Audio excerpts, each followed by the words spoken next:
Call the meeting of the Washington County Board of Supervisors to order.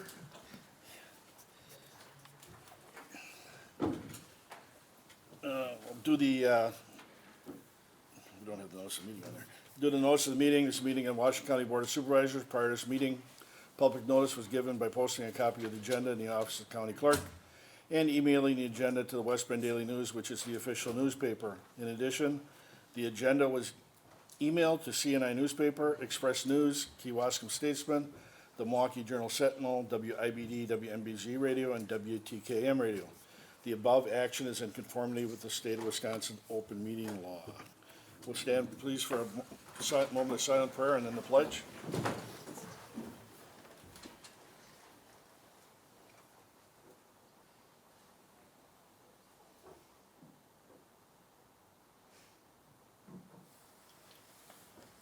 I pledge allegiance To the flag of the United States of America and to the republic for which it stands, one nation, under God, indivisible, with liberty and justice for all.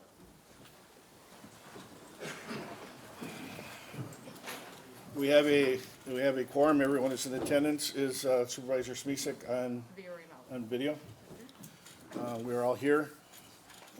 First order of business, I'd like to be able to move Resolution 7 and Resolution 19 commendations forward if there's no. Okay. We'll first read off Resolution 19 commendation of Larry Bowden. Whereas Larry Bowden has contributed 24 years of loyal service to the citizens of Washington County, and whereas Larry Bowden has chosen to retire from his present position of laborer, operator, patrol person in the Highway Department, now therefore be it resolved that the Washington County Board of Supervisors pause in its deliberations to pay tribute and to commend Larry Bowden for his 24 years of meritorious service. Be it further resolved that on behalf of all citizens of Washington County, this body does herewith extend to him heartfelt thanks for his many accomplishments and successes. Be it further resolved that a copy of this resolution be forwarded to Larry Bowden as a token of appreciation on the part of this board. Okay, before we rise, I'd like the motion Kelling, Mary. Stand with our normal.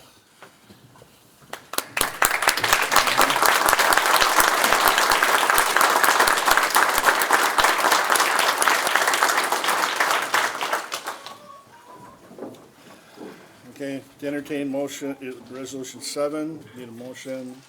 Supervisor Schleif, Supervisor Dice. And go ahead.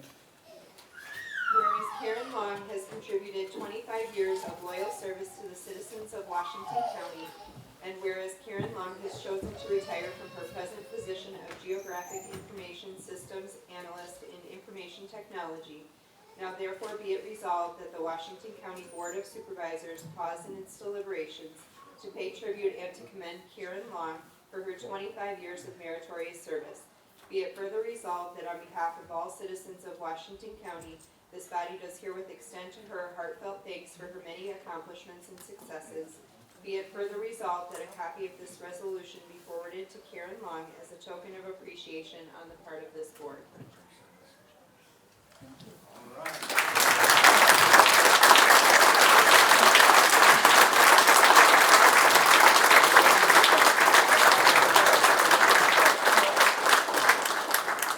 Thanks, Karen, for your service to the citizens of Washington County. We really have a great team here, and your loss is going to be felt. So just thank you again. Thank you. You're welcome.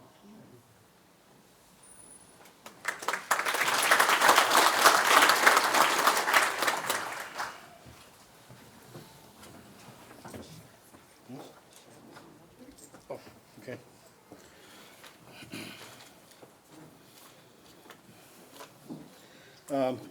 We're also going to move the acknowledgement of Lieutenant Hope Demler, Sergeant Daniel Halpin, Deputy Brad Bouts, Deputy Joseph Connery, and Deputy Jonah Kidd. We'll bring Sheriff up for that presentation. And will the deputies all step to the front, please, so everybody can see you front and center. These are pretty special people. We're not on phone right now.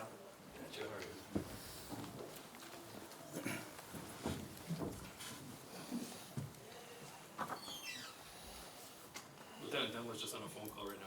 Oh, Just a second. okay. Duty never. Yeah, duty calls.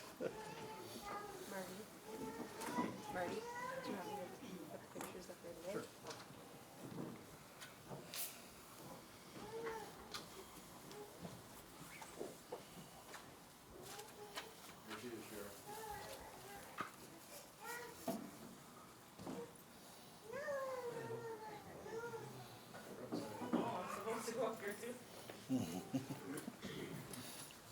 Well, thank you very much, ladies and gentlemen of the county board.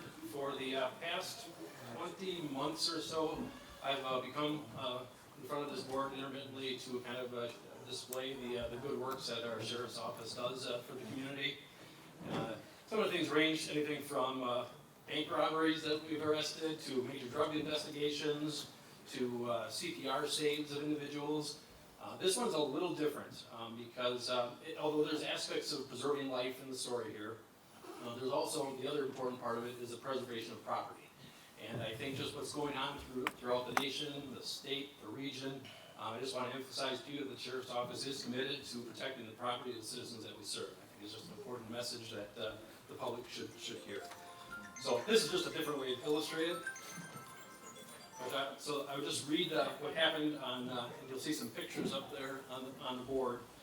Whereas on Saturday, June 6th, 2020, at 6:07 p.m., the Washington County Emergency Communications Center received a 911 call regarding a structure fire to an attached garage at a home in the village of Richfield, and the residence above the garage was occupied.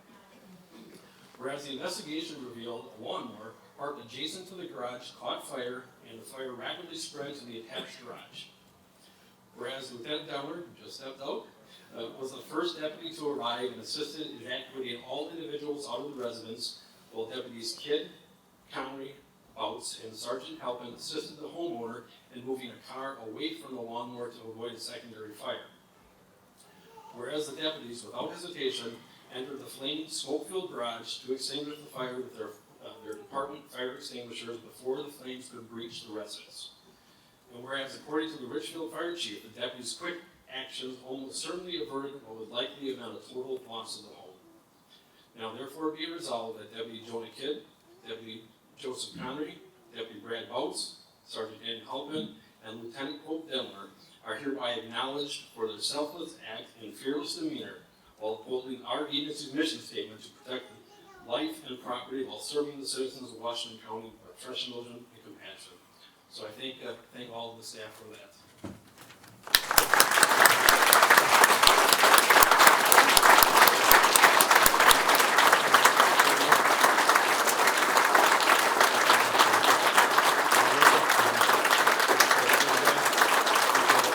Guys, don't leave yet. Don't leave yet. Well, I would like to personally thank each one of these deputies, Washington County's finest. They're under a lot of fire, law enforcement, defund police. These people are there to help on any number of occasions. They're there to take bullets for other people. They are there to protect us and serve us in any manner they can. And I'm so appreciative of what you guys do. So thank you. Thank you. Thank you.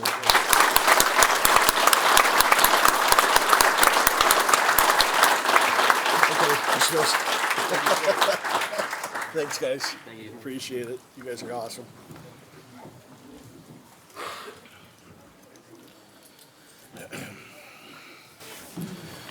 Okay, action on appointment of District 22 County Board Supervisor. I'm going to give, we have two candidates that are here.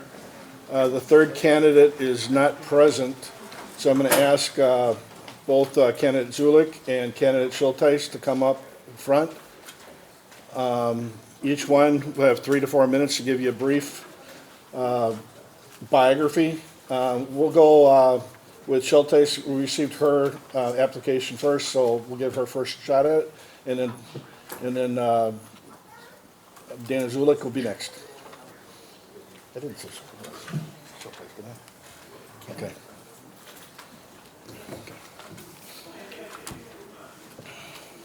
Good evening. My name is Jody Schulteis, and it's a privilege of mine to be considered for the Washington County Board serving the residents of District 22. I would like to take a few moments to tell you a little bit about myself and the reason for seeking this appointment. In his book, The 5 Levels of Leadership, John Maxwell asserts that good leadership isn't about advancing yourself, it's about advancing your team. For over 30 years of professional experience, it's been my joy to live out the servant leadership in roles ranging from social worker, church volunteer, to a leader in healthcare sales management. After many conversations and prayerful consideration, it is my hope to now serve the neighbors of Washington County and her residents. I believe that my work experience, my integrity, and my personal commitment to my neighbors will make me well suited to serve in this way. In recent years, Washington County has adopted a clear mission and vision. The mission is to act as trusted stewards of Washington County's future, providing innovative and cost-effective core public services. I would like to highlight my qualifications and experiences that align with this mission. As National Sales Director in the healthcare industry, I was responsible for achieving sales metrics and revenue targets. For example, I had a $31 million book of business while Director of Sales at Quad Diagnostics. However, at the same time, I was also responsible for coaching and mentoring my sales team. As a trusted steward of time, talents, and resources, my team and I consistently exceeded goals and expectations. Healthcare sales and marketing is founded on innovation and cost effectiveness, utilizing data and market trends and opportunities. I was able to lead award-winning sales teams, increasing market share and share of voice, with consistently achieving targets. I believe that this broad base of experiences in the corporate sector have equipped me to be an effective, discerning, innovative, and data-driven leader, which embodies the mission of Washington County. While I would like to talk about the 5 strategies, strategic priorities of Washington County with you, in the interest of time, I'll mention 2. Access to basic needs. In addition to my experience in the corporate healthcare sector, my educational training and my early work experience was in the field of social work. I have my master's degree in social work and spent time serving families and students in children's protective services and school social work. And I emphasized in the medical social work area crisis intervention. My background, as well as my love of my fellow neighbors, will be a great asset in considering the physical, behavioral, and socioeconomic challenges and opportunities faced by our neighbors. A well-governed county. Operational excellence, compliance, creative collaborations, and the management of resources has been noted as key in performance-based management objectives of the county. Drawing from my corporate experience in healthcare sales leadership, as well as my civic engagement, volunteerism, and political activism, I believe that my broad base of experiences will equip me to serve in Washington County's new governance model.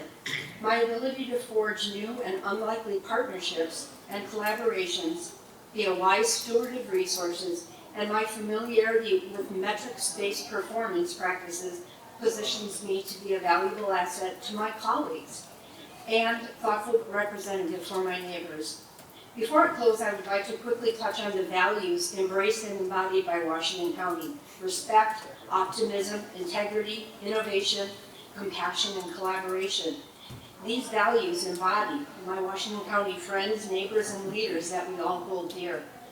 Throughout my 35 years as a Washington County resident, I have lived out these values in my professional and personal life through my volunteerism and church leadership, my professionalism in my corporate career, and my political volunteerism, and my relationships with those around me. It would be a joy to have the opportunity to serve others by living out these values in a leadership role. It is my sincere hope to work alongside you to ensure that Washington County remains an extraordinary and vibrant place to live, work, and play, and raise a family in southeastern Wisconsin. Thank you for your time and consideration in my appointment. God bless each one of you. God bless Washington County, and God bless the United States of America. Thank you. Ms. Zulik, want to step forward? Thank you.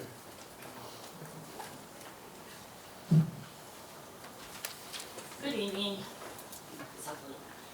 My name is Dana Zulik, and thank you for your consideration for District 22. I actually ran for this position in 2016, where in the primary election, I did beat out the incumbent, Dennis Myers, and then in the final election, I won both Germantown districts and then lost in the Ridgefield district to Rock Bradner, who has resigned.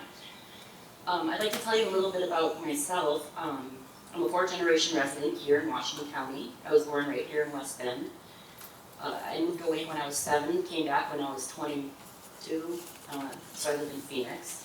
I was in the military. I'm a combat veteran. I served in downtown Ramadi, Iraq, actually in 2005, where I received an commendation medal, and it was an interesting experience, to say the least. After serving in Iraq, I came home and I was a recruiter stationed in West Bend. I was actually the top high school recruiter in the state of Wisconsin. I have an ability to talk to people and work with people. I like to have fun, so sometimes people don't take me seriously, but I have a huge passion for the values that I learned in the military. Those values are loyalty, duty, respect, selfless service, honor, integrity, personal courage, and I'm just going to go ahead and talk about the white elephant in the room, okay? So, as many of you may know, I was involved in a case with Richfield where I fought really hard to be able to operate my business called the Steam Pit. We were successful. We spent about 5 years in litigation. The courts and the high courts, Judge Brian Hagenhorn actually wrote the decision. And as a result of that tenacity and that hard work, I've been able to operate the business now. We're doing quite well. We receive dirt from many of the different projects that are going on in the community, like in Germantown. We get a lot of dirt from basements from like different industrial parks. Amy Bell School, there's a pipeline in Milwaukee going in, so it's been really interesting to be able to be a part of being able to expand on our infrastructure. I did graduate from the University of Wisconsin-Milwaukee with a communications degree. I used my GI Bill for that. I'm a mom. I have a 9-year-old son and an 11-year-old daughter that attend Amy Bell School. The really cool thing is my grandfather attended that school in the 1930s, so it's kind of neat to see the generations go through. I think that my ability as a business owner, or what I've learned as a business owner, and my experience in the military has basically given me the opportunity to have everything that I think the constituents in my district would need to basically represent them. So my speech maybe wasn't as fancy as Jody's, but nonetheless, is there anything I'm forgetting?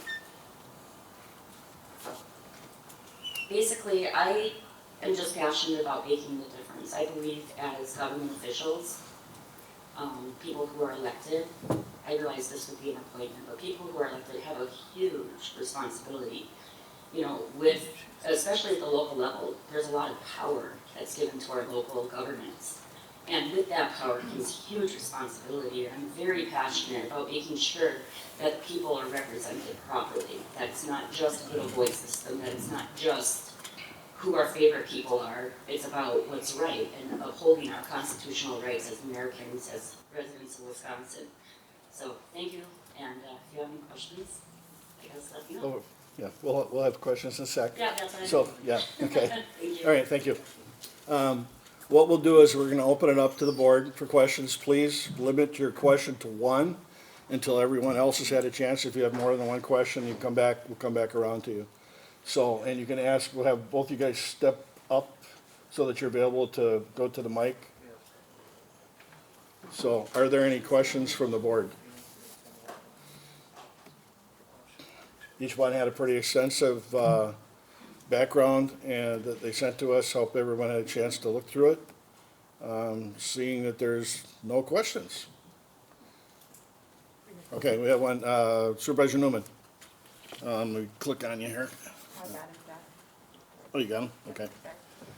My cursor's not working, my mouse isn't working. All set? Yep. Thank you both for coming in. Coming from someone that, speaking from experience, about a year and a half ago, I was in the same position. Question that was asked to me was, regardless of what happens tonight, do you plan on running in the next election? Yes. Absolutely. Yes. Okay. Okay. Any other questions from the board? Okay, before we do the vote, I want to thank both of you for coming and showing the interest. We have a third candidate. I discussed this with Attorney Stern. I don't know if that disqualifies that person for not being here. He wasn't at executive to be vetted, and he is not at the meeting today. There's nothing in code that states that he would be disqualified. And did you want to speak to that at all? Okay. Okay, so I think you can still vote, and that other candidate is Dennis Myers. So if you ladies want to have a seat, you don't have to keep standing up here. We'll go through with the voting process. You have a tan piece of paper there, and you need to fill it out with the candidate of your choice. Supervisor Krebs, sorry. Did you have a question for the candidates? No question for you. Go.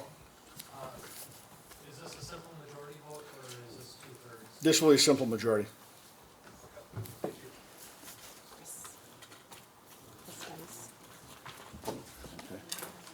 Supervisor Dice? Yes, thank you, Mr. Chairman. My question is, will we be able to comment on this before everybody votes? Or at least before the vote? I'm gonna ask Brad. Can there be what type of comment are you planning on making? I would like to tell the board who I would like to endorse for this position. And Certainly. why. Go ahead. With all due respect to Mr. Myers and Ms. Selke, I would endorse Ms. Schulteis to fill the District 22 seat. Based on her resume, she is a seasoned professional. Her background in the health field and in marketing would be beneficial to this board as well as the citizens that she will be representing. Her education, including a master's in social work, is laudable. I only see this as a benefit to the citizens of Washington County and to those who will live in District 22. In my opinion, her appointment to fill the vacancy will bring fresh ideas and thoughts to the board. Now, I was going to add that as an aside, she is a woman, which does not enter into her qualifications at all. But appointing her would go a long way to balancing the male to female membership on the board. I just had to get that out. As most know, I've always been a big proponent of women taking an active role in government. So I'm thrilled that we had 2 women even apply for this. That in itself is a great statement as far as I'm concerned. But again, I would ask for your vote for Ms. Schulteis. Thank you. Okay, anybody else? Supervisor Mahalik? I just wanted to know, did anybody contact Yes, Dennis? we'll have to I called him. call them prior to the meeting. And he said he wouldn't be here? No, We couldn't get a hold of him. I'm sorry? voice, We weren't unable to get a hold of him. voicemail message was left. Okay. Just wanted to know. And spelling of the both names, it's actually not on the document here. I don't have what I've looked at before. Or am I just not seeing Hold it? on. There you go, it's up on the screen now. Zoom in. Hold on. Oh, yeah, I can read that. Read that? Okay. Yeah. Okay, Supervisor Bossert? Okay, before everybody votes, I just want to make sure that everybody's aware that I think we need to consider the spirit of the electorate for that district. In 2016, while the Germantown portion was close, the Ridgefield portion was not close, and Supervisor Bradner won 68% of the vote. Ms. Zulik won 32% of the vote. And then there's also been other Ridgefield-only elections where Ms. Zulik has not demonstrated that she has the support of the electorate to any meaningful degree.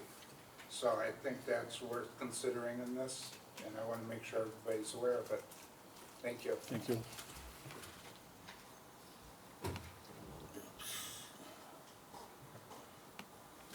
Supervisor Sorcy. All due respect, for those of you who don't know, Mr. Myers was on the board a few years back. And again, he's, as far as experience goes, he knows how the game is played. And I know the rest of these people on there, it's beautiful. It's great that you want to be in there, but in all due respect, he was on the board before and has the experience. So, thank you. Thank you.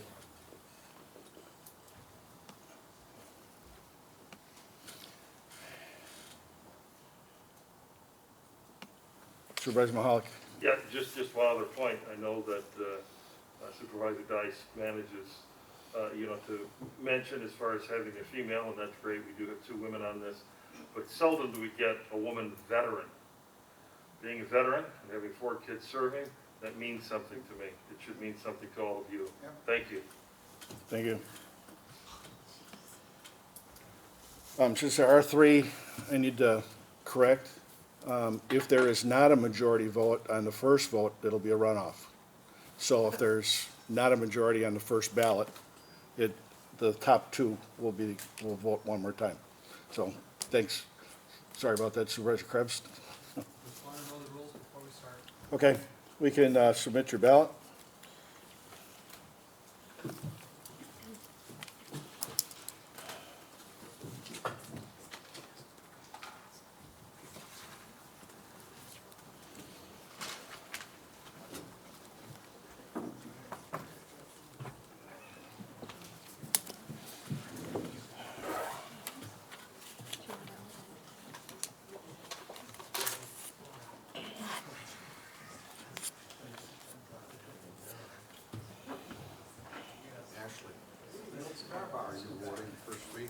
Yes. I'm filling this one out for him. If you could hand that one back in so we don't get an extra one. Put your name on Here. it. Oh, yeah, that's right. Leave that here, and hold on. Thank you. Try to read them over here, actually. Is everybody in? Hold on. Here. I just want you to see it. Both. That's both. As well, okay. Okay. Okay, you ready? Hold on for a sec. Jody,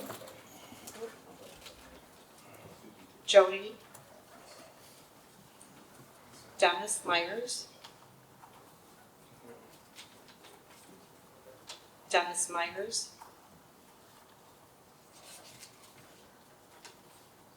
Jody Schulteis,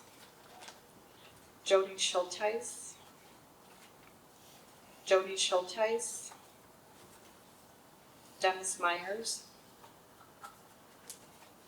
Jody Schulteis, Dana Zulik,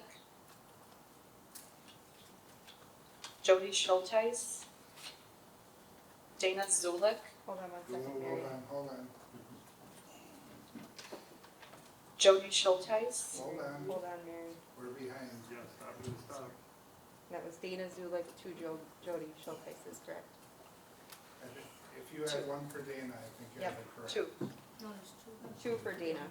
Yeah, total of 2 for Yep. Dana. And 3 for Dennis. Yep.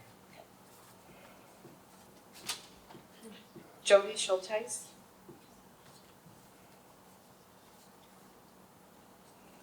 Dana Zulik,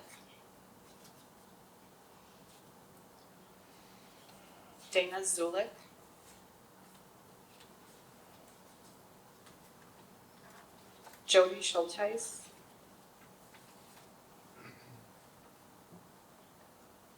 Jody Schulteis.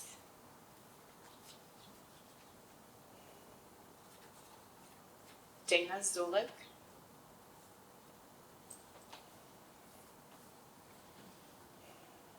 Jody Schulteis. Jody Schulteis.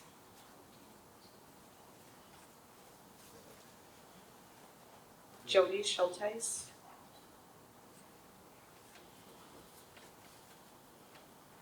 Jody Schulteis. Jody Schulteis.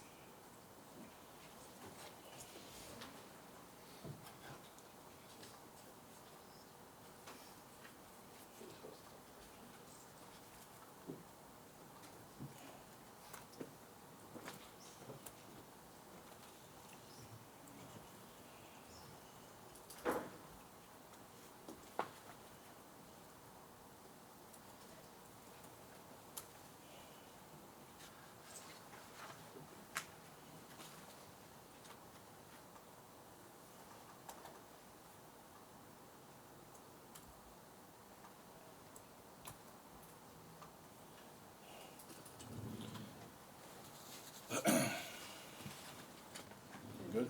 Yeah. All right, Jody Schulteis with 17 has a majority vote. Welcome aboard. Again.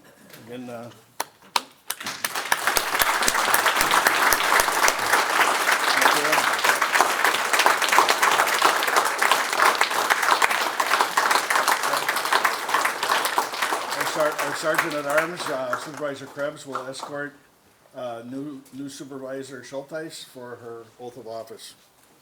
Everybody can be seated. Yep, go over here. Ashley's gonna take care of it. And then he'll have you seated. Repeat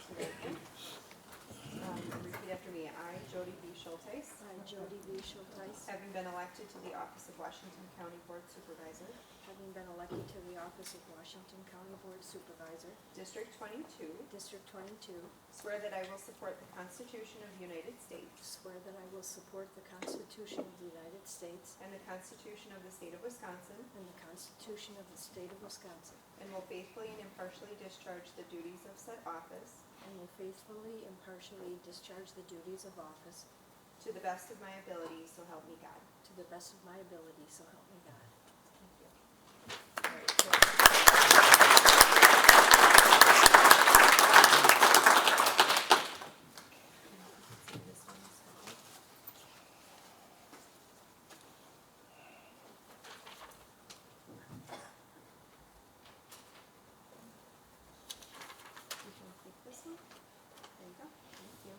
Okay.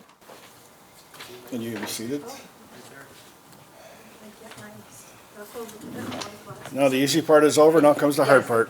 She's gotta get her glasses. You gotta get your glasses. Sergeant Arms will take care of that for you.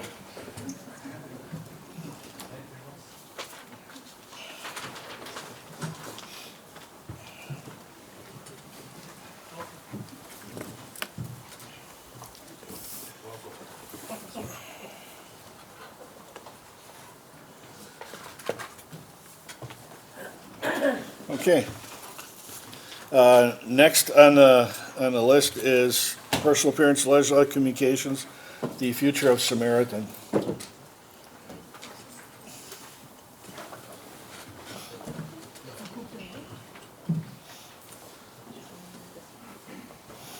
evening. I see my slide, I don't think you can. You want to introduce yourself again too, just. Hi, I'm Mary Beth Warwick. I'm a campus administrator at Samaritan Campus. I'm 3 days into vacation with 3 grandkids, 18, 14, and 10. So if my head seems just a little off kilter, I've been trying to keep up with the 3 active kids this week.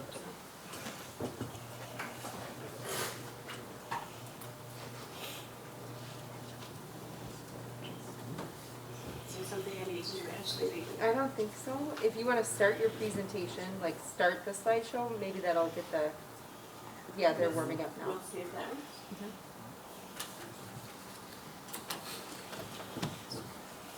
There we go. All right. Flip on one side.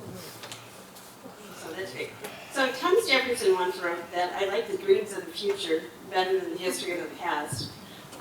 But tonight I get to tell a little bit about the brief past of Samaritan Campus, and then Cousin Carol will move on to a lot of information about the potential future for all of us. So in 1966, Washington County actually broke ground on what's now known as the Samaritan Home, which became part of the Samaritan Campus. The county as a whole has been in the healthcare business and long-term care for well over 100 years. The citizens received services in, at that point, early on, what was often known as the poor farm, or was a work farm, where individuals actually had a sustainable community. There also were residents that were treated for, at this point, at that point, what was called the asylum.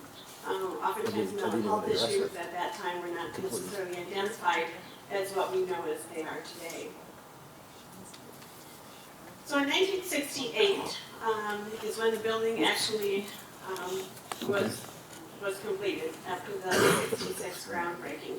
You can see the annex in the far background. That actually was the original part of the building that we originated from. In 1968, the building itself, as you see in the foreground, housed 332 residents. It was really the traditional nursing home at that point. There also was a unit for active treatment for mentally ill adults that were served. The layout of this 5-story building is which is what we are housed in now, is a significantly large building. We have over 146,000 square feet. It's a 5-story building. We have 4 floors of residence. We have a ground floor as well as a full basement. So when we talk about planned operations, utilizing and knowing what's in the building, it's pretty significant to cover. The building at the time mirrored a lot of what was going on at the time in the late 60s. So this was a medical model. So you will notice that there were double-loaded quarters, which is what we still have now, rooms on both sides. Most of the rooms at that point were double rooms. There was a centrally enclosed nursing station, and at that point, and even up till about 15, 20 years ago, it was enclosed in glass. So it was a rendition of dealing with a lot of the mentally ill residents that might have been there at the time. Again, not necessarily being treated with the kinds of things that we know at this point. There were cement block walls. You could certainly see the cinder blocks, tile floors. There's really minimal office space, and there's a large central dining room on each of the floors. Excuse me, on the ground floor. So at that point, all of the 332 residents needed to get in the elevators or the stairs, go down for their main meals three times a day. So that was a significant activity level for each of them. At that point, too, we were solely a nursing home, not Medicare certified, and again, provided really long-term care for individuals. At that point, again, there were not a lot of significant clinical needs that were served at the time. Those were predominantly served in the hospital setting, but we provided long-term residential care, assistance with activities of daily living. Oftentimes, people might have been bedbound at that time, and really serving those clinical needs. We even had a famous visitor at the time. It was kind of fun as we were going through the old pictures and found this picture of President Ronald Reagan at the time making a visit to our community. In July of 2009, we underwent a significant renovation remodel. So it was an $8.6 million remodel, and the purpose was really to upgrade and modernize the facility as a whole. The beds were reduced from 332 beds down to what we have now as far as 131 licensed skilled beds. We became Medicare certified at the time.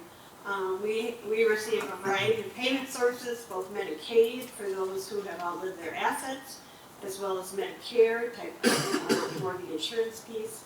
And so the needs of our clinicians needed to increase significantly, as well as our therapy needs increased pretty dramatically at that time as well.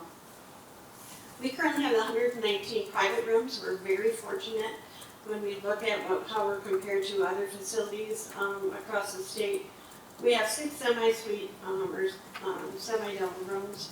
At this point, we have one married couple that lives in a double room, but the other ones are really held from a private perspective. And all of the individuals have private bathrooms. That is pretty highly unusual in some cases for buildings that were built back in the 60s. At that point, the renovation was done really to meet the market needs. And with the additional bed space that we had, first floor was converted to a community-based residential facility. And that is one of the assisted living licenses that is held in Wisconsin. The question sometimes is asked is, why was that renovation done at that time? And we've really been taught to really take a look at the why when we really take a look at projects as well as processes. And at that point, we were really needing to address the consumer and operational needs of the old building. So again, double rooms. If you think of college age, it might have been okay at age 18 or 19 to share a double room and lofted beds. We don't have any lofted beds in our nursing home, but from a dignity perspective as well as from equipment needs and that sort of thing, having private rooms is really something that's necessary in our minds from a clinician standpoint. There also were ongoing changes in the market. Significant amount of regulatory and reimbursement changes, as well as workforce changes in technology. So the renovation was done at that time to try to keep up with some of those at that time. Currently, we have seen that the populations have changed pretty significantly over the years.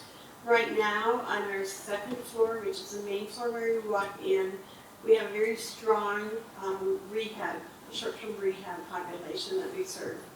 Generally, people are there for anywhere from 22 to 30 days, and then they're going back home. So they're coming from the hospital, needing therapy or needing to be rehabbed to build up their strength, and then they're going back home. This area, at this point, also is used for a 14-day quarantine based on the COVID situation that we're all in. Anybody that's hospitalized or anyone that's coming from the hospital, we utilize that second floor for a 14-day quarantine time. Our long-term care predominantly is housed on our fourth floor. Most of those residents have been with us for a significant length of time, and they're very clinically complex. So throughout the building, we are dealing with a significant number of IVs, residents that need a lot of transfers, a significant amount of wound care, and that sort of thing. So our nursing skills really are needing to continue to keep up with that to make sure that we're providing the quality care that we're required to and certainly that we want to. We have dementia and cognitive disability residents that are predominantly housed on our third floor.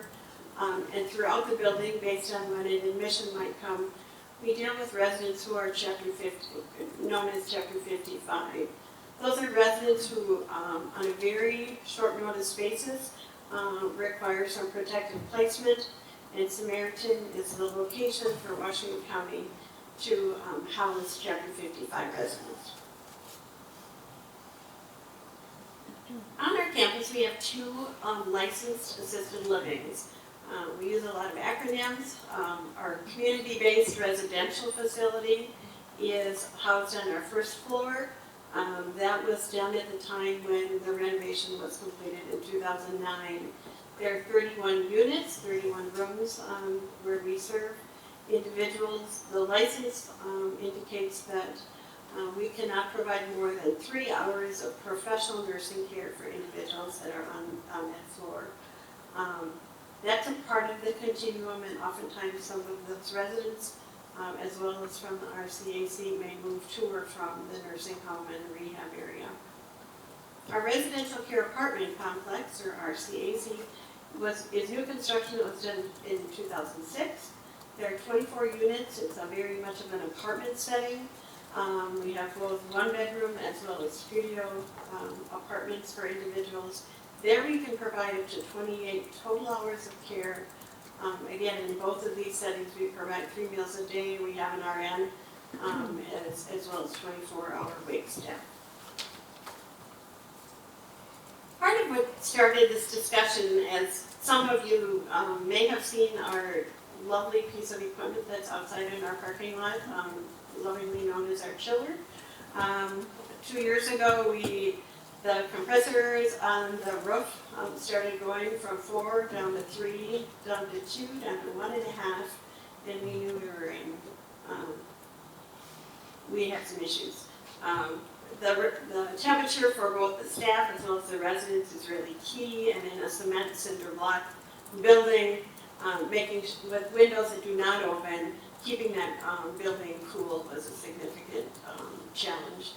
Our plant operations staff, along with the facility staff for the county, worked to get a rental chiller unit, which is on flatbed outside our building. So that was hooked up. I learned a lot about hooking up a chiller and boring through a cinder block building with 6-inch pipe going in, and architecturally not very pretty, hooked up so that we are able to run that chiller for the summer months that we need. That, as well as a significant number of physical challenges that we have in a 52-year-old building, started the discussions, and we had a full facilities study that was done by the county, and this is kind of a list of some of the projects that really would exceed $5 million to do all of the things that are necessary in order to bring the building up to what we feel it would need, and in many cases, much of that can't be attained with the 52-year-old building that we're dealing with. So that really created much of our discussion about the future, and so I will introduce Patrick Carroll to talk about some of the studies that they've done on RCAC.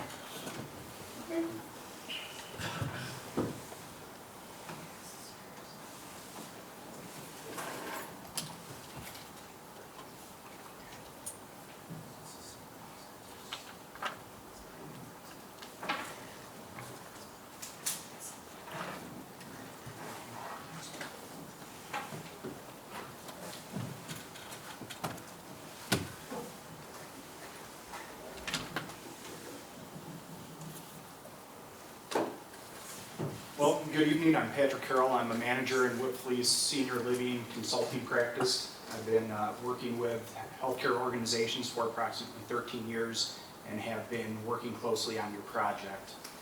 Here to kind of set the stage on the work that's been done thus far.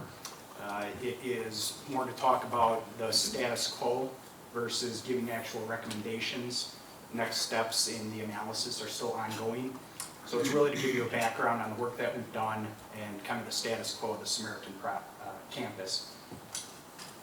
Is there anything I need to do to get this to pop up? It's a PDF versus a PowerPoint.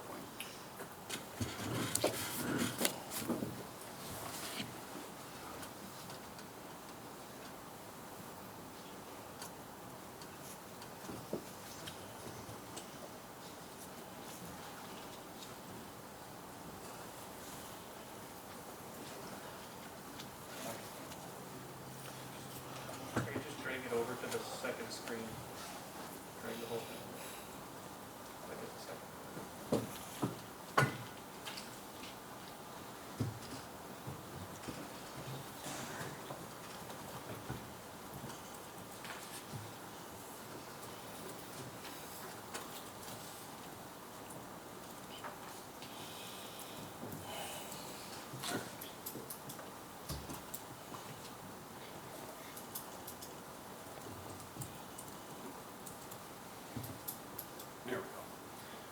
All right, so the work that we've done thus far was a market demand analysis, which was intended to identify the need for skilled nursing beds within the county, assisted living beds within the county, and we also looked at specific memory care assisted living need within the county.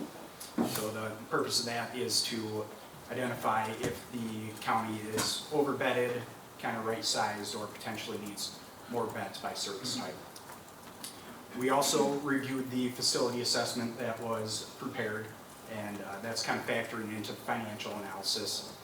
Finally, we've prepared a status quo financial analysis that looked at the historic operations of the Samaritan campus as a whole and projected it forward for a 5-year period.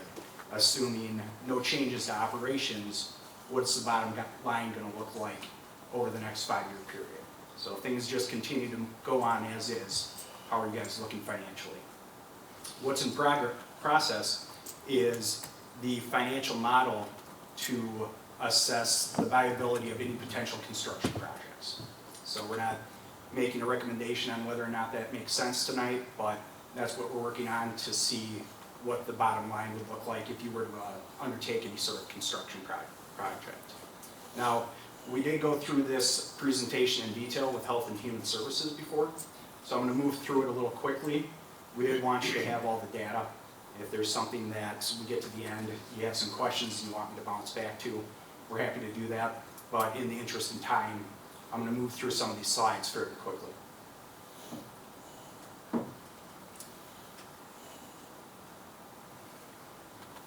So starting with the market demand analysis, the findings specific to the nursing home beds were that the county is overbedded.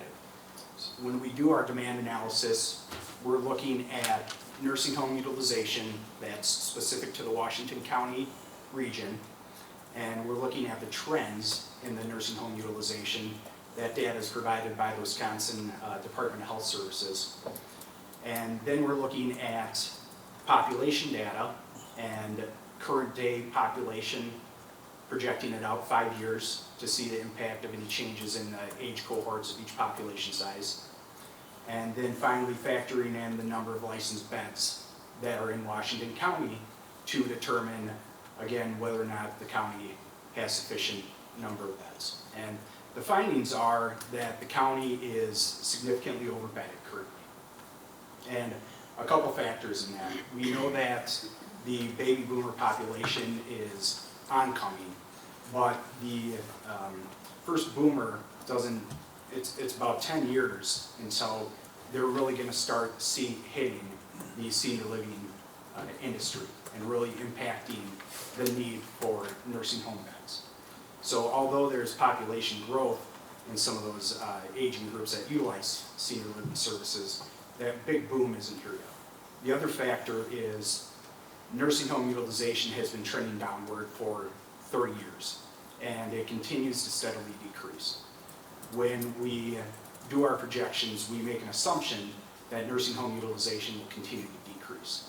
And when we calculate that, we look at kind of the historic trends and use more recent decreases as opposed to the large decrease over 30 years, so that we're being somewhat conservative in that declining utilization. But that calculation leads us to arrive at current day, the county's overbedded by approximately 75 beds, and projecting forward, even though there's going to be a population growth, we're assuming that nursing home utilization will continue to decline, and therefore the excess of beds will increase. And again, this is just over the next 5-year period. Are we taking questions during this, or do you want to? Sure.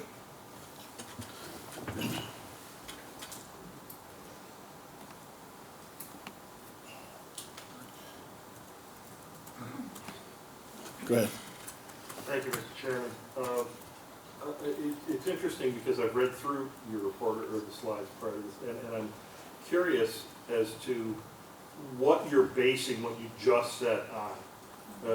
You're saying that the baby boomers are coming. I mean, they're looking at 3.4 million per year added to over 80, and then it's going to be 4.3 million a year after 2024, whatever, you know, it's all in here. Right. So we had this incredibly increasing number, and Alzheimer's over, what is it, 80 or 85 being prevalent in 47% of the cases that you have listed here, and you're telling me that you're going to need fewer nursing homes. Does that mean you're not lumping your nursing homes with memory care facilities?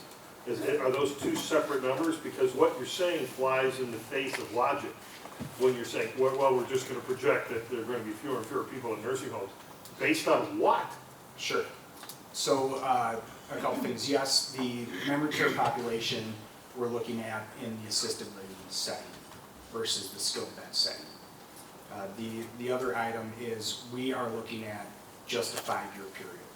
So the baby boom population, it's not that significant increase.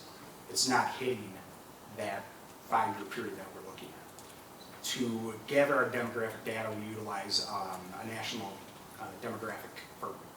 And they provide estimates of current day, and then they project it out 5 years. That's the data that we utilize.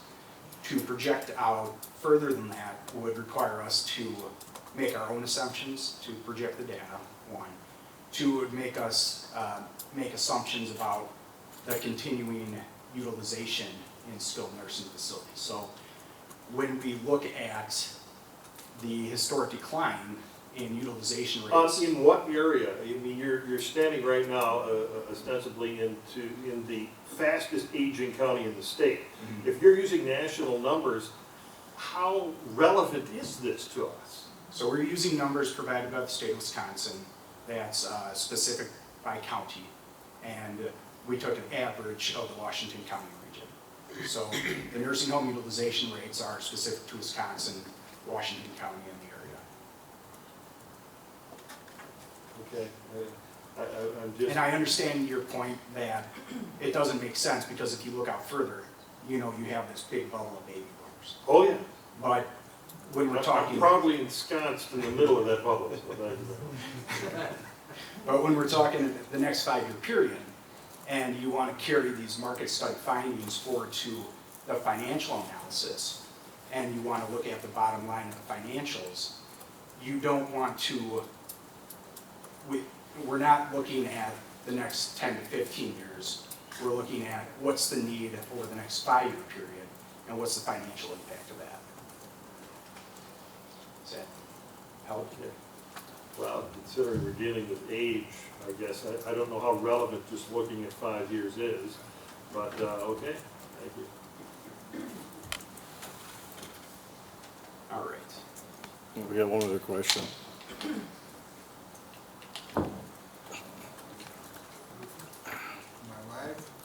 There we go. Yeah, it's coming. Okay. I gotta click like 4 times. Comment and a question. So comment is, while we want to think about baby boomers, we also want to recognize that they're a population bubble, and we got to think after baby boomers as well. So if we were to build specifically for the baby boomers, we're going to end up with excess capacity after baby boomers. So that's something that's got to be factored in there, and I don't necessarily, I'm not an expert, so I don't know how you do that. The other thing is, when we look at excess beds, and I know Samaritan focuses primarily on Medicare eligible people. Do these other facilities also welcome Medicare eligible people at a capacity where hypothetically, if we refocus Samaritan on maybe memory care people, that those who need skilled nursing could go to those other 3 and they would pick up that capacity? Well, there's certainly capacity in the market area, and let me get to... But is it, are they willing to serve Medicare patients at the capacity that we need? You get what I'm saying? I do. They'd definitely be happy to take the Medicare patients. Okay. That's a good payer. The concern would be on the Medicare side, and that is individuals that are in this state-funded insurance for low-income type people, and that's the poor. They reimburse not to meet the cost of care. And that's the issue.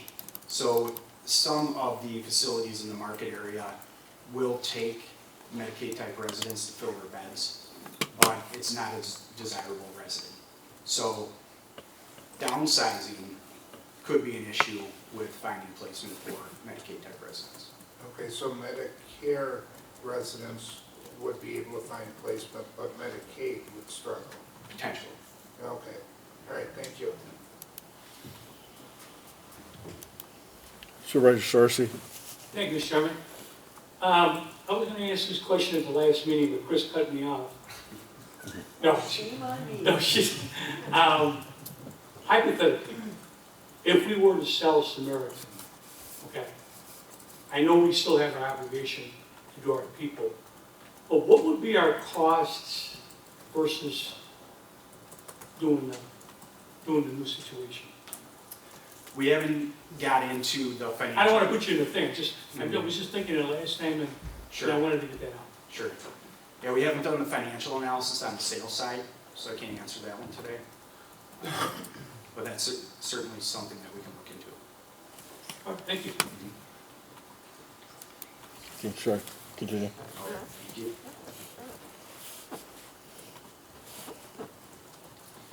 So this slide, we kind of got into the discussion, but this summarizes the actual calculation that we do to assess nursing home bed demand.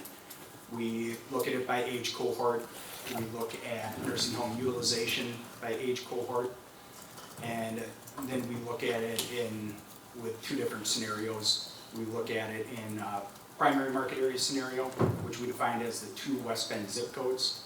As kind of informational, it shows you how many beds the West Bend area can support, given that historically approximately 60% of your residents, Samaritan residents, have originated from West Bend. But the more important item is looking at Washington County as a whole. And that bottom line that's labeled estimated over under capacity is where we get to that 75 and 121 beds of over capacity.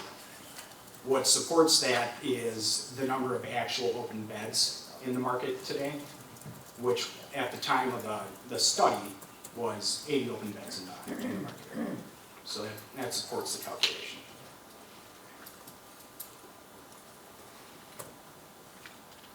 Looking at assisted living specific to CBRF, the demand analysis that we do looks specifically at private pay.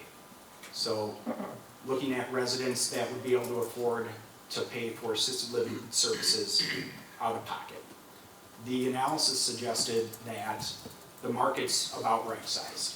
There's not too many beds, but there's not an opportunity to expand those types of services. When you look at specific to memory care and affordable assisted living beds, that's going to be a significant need going forward, and most specifically, affordable assisted living beds, which is what your CBRF is currently supporting, and the need that, how you're meeting your residents, your county residents' needs. When we look out more long range, there's a significant increase in the aging population, and approximately 1/3 of those people would fall into what we would define as a low income category, who would require assistance to be able to pay for assisted living services. With that in mind, that suggests that in order to continue to serve those residents in the county, there's a need for your CBRF units.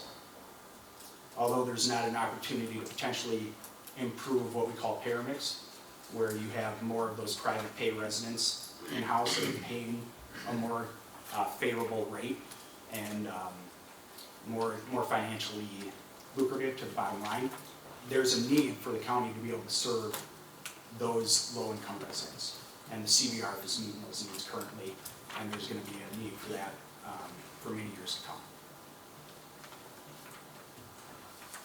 Looking specifically at the RCAC licensed assisted living, it's the same findings as the CBRF, where the market is not overbedded, it's not underbedded, it's about right size. Some of the surveys found average occupancy across the market within the county being above 90%. That suggests that the available units are meeting needs.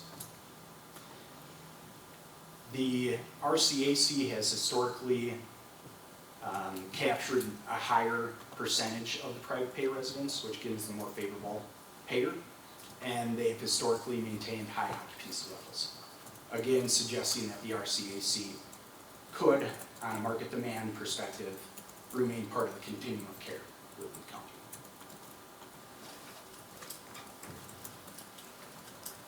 So this kind of summarizes the recommendations that we covered. You could consider downsizing the nursing home just based on the 5-year demand. CBRF and RCAC should remain part of the continuum. And one other factor that we'll get in here shortly is potential staffing shortages that would support potentially considering downsizing the nursing home. As part of the demand analysis, I'm going to flip through this pretty quickly unless there's questions. We identify all the providers, the licensed providers in the county, and we look at, again, the nursing home and assisted living providers. We have summary tables as to number of beds and occupancy levels and the names of the different providers in the area. This is a summary of the average daily census and occupancy levels for not only skilled providers in the county, but some within the region as well, informational type item. This is a listing of the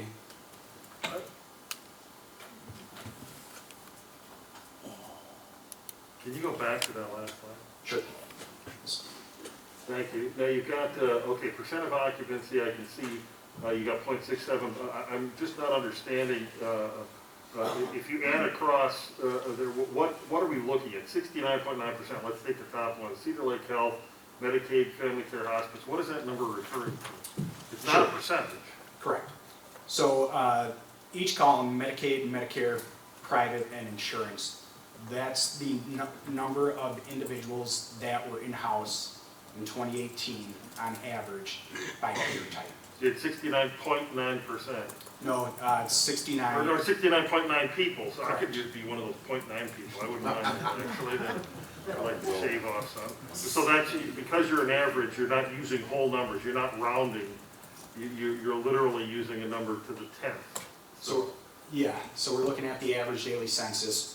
An individual on Medicare will not be in-house for a full month. They might be there for 4 or 5 days. Okay. So we want to look at the year as a whole, on average, how many residents will be in-house. Okay. Knowing that it ebbs and flows on a day-to-day basis, but to try to get a picture. No, it makes sense now, but it wasn't really clear Sure.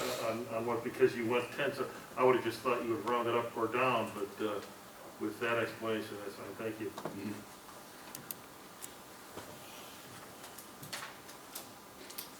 All right, this is a summary of the assisted living providers in the county that are licensed as CBRF.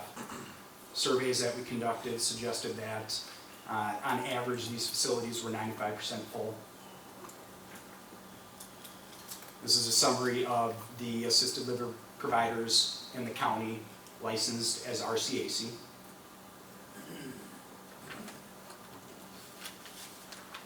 And that's it on the summary of the competitive data that we gathered. So now we'll get into the demographics. And this is the slide that you were referring to.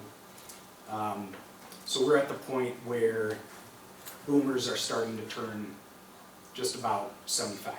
And a significant number, this is a national slide as you pointed out, a significant number of boomers will turn 75 each year. The reason this really isn't impacting the demand analysis over the next 5 years is the average age of a resident in an assisted living facility is approximately 86. In a memory care assisted living facility, it's approximately 84. I believe in a nursing home, it's maybe 82. But the point is, average age of the people that are in senior living services is 80 plus, close to 85. So when you look at it that way, you're 10 years down the road before these populations really start significantly impacting the senior living industry. These are the population projections specific to the county. We look at, again, the 5-year projection for individuals aged 75 and older and 85 and older. And I'd actually direct you down below that line to the group aged 75 to 84. And you can see the projected growth over this 5-year period for that age cohort. So again, they're not really hitting the system quite yet. By 2025 to 2030, 2030 to 2035, that's when you really start to see it. Worker ratio, this is long-range projections provided by a different source. This is provided by the state. And the big point that we like to hit on when we look at these numbers is what we call the worker ratio. And we define that calculation as looking at the number of individuals aged 20 to 64 compared to the number of individuals aged 65 and older and 85 and older. And the thought is folks aged 20 to 64 are the folks that are available to potentially provide care to the aging population. And the issue in Washington County and everywhere is that worker ratio is declining significantly. And if you look at the next 10-year period, 2020 to 2030, that ratio for individuals aged 85 and older is projected to decrease by 30%. So one of the things that needs to be considered is, and say we found that there's significant demand for additional skilled beds over the next 5-year period. Well, the other consideration is, are we going to be able to staff the facility to be able to care for those residents? Or do we need to make an adjustment to the facility size based on the number of staff that we can recruit to care for individuals? Household income projections, this really factors in when we look at the assisted living demand. Again, looking at the ability of individuals to be able to pay privately. There's significant growth in 50,000 plus population for householders aged 65 and older and 75 and older. These next slides I'll flip through pretty quickly. These tables were provided by the county facility management assessment that was done. And I have each slide kind of broken out by timeline. So this is a summary of what was identified in needing to be replaced or have work done for the next 6 months, 6 to 12 months, next 24 months, 3 to 5 years. And then over the next 5 years, you're looking at approximately a $5 million price tag. Supervisor Bossert. Okay, on the first slide, you showed 250,000 for chiller. Now, I don't remember the cost of the chiller unit. Is that just the rental of the unit, or is that the replacement of the rooftop air conditioning unit? So I'm not familiar with this data. We didn't do the assessment. The reason I've included it in the report is, again, background data and reminder for you, Okay. and because it affects the financial analysis. Do we have somebody here who is familiar with that? It is a replacement. That is Correct. that is the cost of replacing the rooftop unit? Yes, that's the cost to replace it, is running $11,000 a month for each month that we utilize The The chiller, but rental. that actual 250,000 is to replace the rooftop units? That's correct. So we would get rid of the chiller then? That's correct. Got it. Okay, thank you.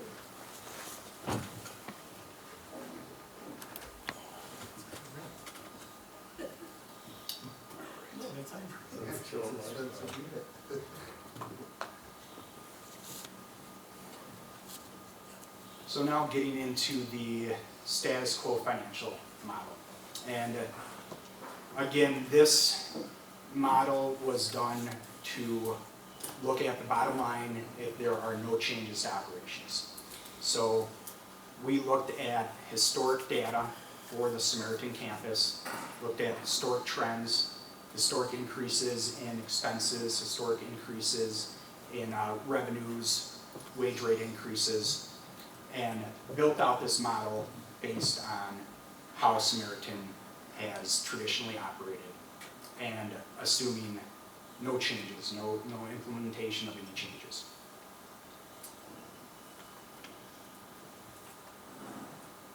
So these next few slides really summarize some of the detail on the assumptions that went into the model. I won't spend a ton of time on this. Unless there's questions, I do want to point out that the model does not include any county tax levy funds. There's one other item that we want to make sure that we're calling out. Governmental nursing homes receive what are referred to as supplemental payments. And this is an additional payment related to Medicaid that's specific to governmental nursing homes. There, at the beginning of the year, there's an award letter that's sent out by the state, which tells you how much you're going to receive per resident. In fiscal year 19, towards the end of the year, the state had a surplus in that fund, and therefore awarded an additional $700,000 to Samaritan on top of what was planned to be delivered. The financial model excluded that additional payment because it's related to surplus funds. So we don't want to assume over the next 5 years that that money's going to be there. Last bullet point summarizes the historic payments so that you can see the past couple years that payment's been there. But fiscal year 17 through fiscal year 15, those numbers are what we would expect to see based on the award letter. So we want to be clear that if you're looking at 2019 actual and then looking at our projections, 2019 actual has an extra $700,000 on there that we did not assume over the 5-year period. One other item we'd like to call out is the WRS pension expense. This is a non-cash item based on a retirement fund managed by the state. Samaritan doesn't have any control over what the expense is to this. They get a notice from the state at the end of each year. You either need to book an expense for this or a contra expense, and it's really a non-cash item that you have no control over. So we removed that from 2019, so we're looking at like kind numbers, and did not make any assumption related to that expense in the projections. So that's another item that we want to be clear on is missing. Not missing, but not included. So here's a lot of numbers for you. This is the bottom line, the income loss from what we call true operations. We're just above, we're removing that WRS adjustment expense.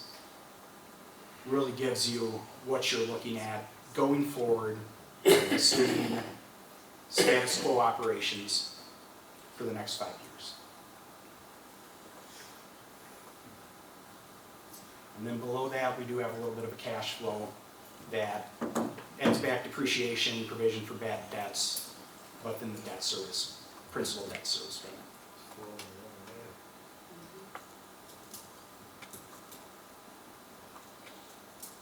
Next steps, maybe I'll have Josh kind of talk about that specifically.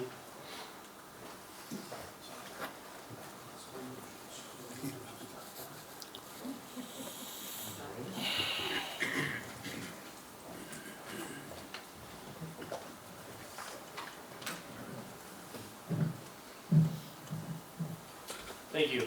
So next steps for this process, you may recall from my campaign, I talked about really doing a focus on the people initiative for this specific project. This was one of the major things that came up over and over. And we still intend to do that. Our hope, as discussed with the Human Services Board, is to have a task force assigned that'll actually go into some more of the detail of the presentation that you just saw, as well as have direct access to our staff and experts in the industry across both the state of Wisconsin and folks who are known across the country as well. And really try to analyze what their thoughts and recommendations are. Ultimately, what we hope is that here in the last part of August and into the early part of September, that group will start meeting and discussing. I'm hopeful that somewhere between 3 and 6 meetings they can be done with their work, come to the Human Services Board, hopefully with a recommendation somewhere around or shortly after the budget season, so November or December, and ultimately coming back to this body in the month of January or February. So having a recommendation from that task force to Human Services Committee and then ultimately to yourselves. What you notice, hopefully, by seeing the presentation is that we're looking really only at 2 options, which you might recall from as long as a year ago, as we thought we may have as many as 4 different options, including some significant expenditures if we were to remodel. Basically, what you see is just from an analysis of current dollars, the cost of remodeling will never be earned back. What this option does is it allows us to stay in business. As was mentioned, it's a 5-year projection going out farther than that. There are just too many variables, including does Medicaid and Medicare exist. And so looking really over the course of the next 5 years, do we stay in the business? Do we continue to be flexible enough that we can provide service going forward? Or do we get out of the business altogether? And so really, those become the 2 alternatives that this body is going to be asked to contemplate ultimately through the task force and Human Services Committee. What I'm hopeful of versus what we previously talked about with the potential of having to go to a referendum, and the proposals that we're looking at today are much smaller in their variety. As you can see, we would be proposing to downsize the operation and be flexible at the same time. What that ultimately means is rather than a much larger expense that we had thought about, really what you're talking about and what you'll be contemplating is borrowing money, which wouldn't necessarily need to go to referendum unless you so choose for it to go to referendum. This body has the ability to make that decision on its own. So the question becomes, do you want to borrow the money, number 1, and number 2, do you want to increase property taxes in order to pay for that borrowing? If the answer to both of those questions is yes, the facility will have the wherewithal to operate on its own, save the debt payment, and for the foreseeable future. Then at some point in time, 10 years down the road, some future board can make determinations as the baby boom population goes through the waves that were just talked about, whether or not additions need to be added or whether we get out of the business at that time, whatever the case might be.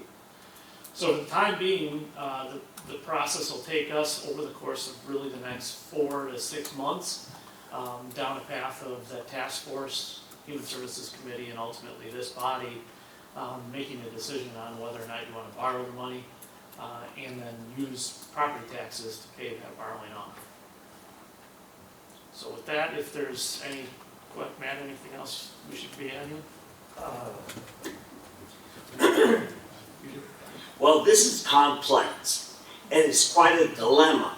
But at the same time, what we're trying to do is, 1, ascertain, should Washington County maintain a county nursing home? That's 1. Number 2 is that should we do it as conservative as possible? You look at these scary numbers of the baby boomers and how it's hitting, and yet at the same time, no one in the nation can tell you in 10 years will skilled nursing home continue as the product is today. I would venture to say absolutely no. There is no way we can, as a nation, afford skilled nursing in the way we do it today for the baby boomers. So consequently, what we see is what will happen is skilled nursing will be used for rehab and a very acute care, not hospital, but very acute care skilled nursing. Other than that, long-term care, as we know it today, will shift into assisted living. And one of the things we're looking at is a creative model. We could show you these numbers and pretty much smoke most of you into thinking we need to build 100 or double what we have today. We can't afford that in the future, and our taxpayers can't afford that. So we have to take a very realistic approach to this. That's why the model is looking at 50 nursing home beds and 30 CBRF while maintaining our current 24 RCAC apartments. Today, if you looked at the census, we have the RCAC filled 24, CBRF filled 31, skilled nursing of 131 beds, only 88 today. And we see it downsizing because of the fact that the federal government taps onto the state government, taps onto we cannot afford it. That we're going to be aging at home, we're going to be aging in assisted living. There are major paradigm shifts going on at the same time. Josh mentions, will Medicaid and Medicare exist in 10 years? This model shows that if we can build 50 and 30, we can pay for this project in 20 years. It will cost approximately $20 million, and the taxpayers will be made whole and retained whole. So what we're trying to do is not steal or compete with the other 3 nursing homes, but on the other hand, what we're trying to say is, do we have an obligation? Today we have at least 20 is nothing, but we have at least 20 Chapter 55 who require protective placement. You couldn't touch them with a 10-foot pole with any of the 3 nursing homes. They don't want them. Neither do they want behaviors. For the 7 years I've been here, nursing homes, the 3 and others, as soon as they get a tough client, and you know how dementia care works, it starts off slow, everyone wants to be a specialist in dementia care. Then they peak, no one wants them, then eventually they'll either die or they'll settle down and there'll be easier maintenance type care. The problem is no one wants them at their peak. The county has been taking them, and the county has been taking the Chapter 55s. What does a place like Lasada do? They ship them to Clearview in Dodge County, and they pay the daily rate for that. That's taxpayers' dollars. We at least get reimbursed. We at least qualify for what they were speaking about with special payments. So we get this $1.3 million each year to help keep us in the black. And even with our conservative projections, we also put in the future, there may be a tax levy that will be required to keep us operational. 500,000, maybe less, maybe a little more. We don't know how this is going to shape up. But what we don't want is to dump a large major building project. And on the other hand, what we think is that we're obligated, not by law, but we're obligated for our citizens of Washington County to take care of the seniors that no one wants. We don't want to ship them out to Adams County or something. We feel they've been good citizens, they paid throughout their life, why not care for them here? And that's what we're trying to do. Today's session is not for you to make decisions, but it's for you to be aware of where we are today. And let us go to a task force, let us have people think about it who are not related to the situation, and come back and say with a reasonable thought, all Washington County citizens, we think the county board should consider the following. The only reason we dropped off at 50, I wanted 60, is that there is a special rate with the state that will get more money with 50 residents than with 60. So that's why we're juggling around all the different numbers. And so we don't know what we're going to come back with, but we need to have you aware that there's a crisis. And that crisis is the current 52-year-old building. We were married. I was married in 67, so 52 years. I'm beat up. So the building itself is beat up. We can't. And they say, well, for $5 million, we can restore it. We have problems with that building. In the summertime, we can't keep it cool. In the wintertime, we can't keep it heated. It's an old building. It's time to retire it. It's time to step up. And that's what I see. Thank you, Matt. And there were a few other things I wanted to hit on before wrapping up here. And Matt hit on one of them. There's a specific reason that we're looking at 50 nursing home beds. To Matt's point, the state has a program called Small Home Incentive, where if you're 50 beds or less, there's an extra payment on top of the traditional Medicaid payment to assist with reimbursement. If you go to 51 beds, that payment disappears. The other reason is just from the demand analysis, you're at 130 right now. We're saying you're overbedded current day by approximately 80 beds, projected to grow over the next 5-year period.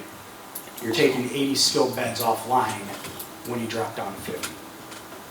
And finally, when we're looking at the 50-bed nursing home and 30-bed CBRF, what we've been talking with Matt and Josh about is when and if you engage an architect, those drawings need to be put together so that some of the 50-bed nursing home units could be potentially converted to CBRF down the road. Or the 30-bed CBRF units could potentially be converted to nursing home down the road.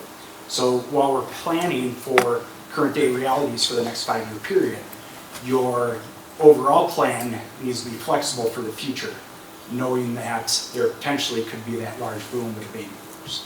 So that 30-bed CBRF should be designed with the ability to flip that to skilled nursing if need be. And likewise on the other side, potentially flip skilled beds to CBRF.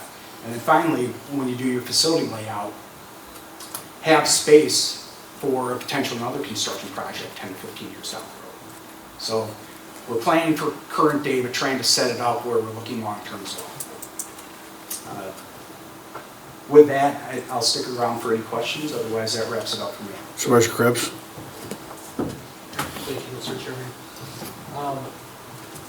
Never in my time have I heard senior housing spoken in such business terms. So it's kind of shocking, but refreshing at the same time. I'm not honestly sure how to take it at this point because it is a lot of information to take in.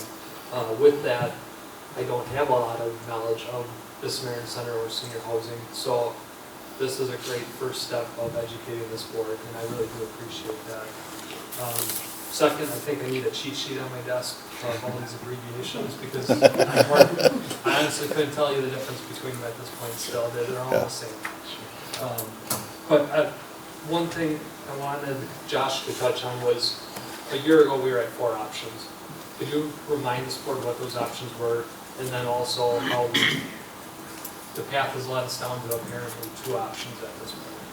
Yeah, and I failed to mention something too that'll help clarify, I think. One, when we started this process, I made very clear to Matt and to Whitley that what I really wanted to see was a proposal that really narrowed down the population. We're really not talking about all baby boomers in Washington County. We're talking about a small percentage of baby boomers that really, at the end of their life, will have no assets left. We're talking about the impoverished population. So that's when you start to talk about Title 19 Medicaid population. You're talking about folks who literally have nothing and have nowhere to go. That's who we're here to serve. So that helps answer the question of why did we go from 4 down to 2? Well, we started off with everything from sell and completely get out of the business all the way to building new. And in between was different versions of remodeling the facility that we currently have.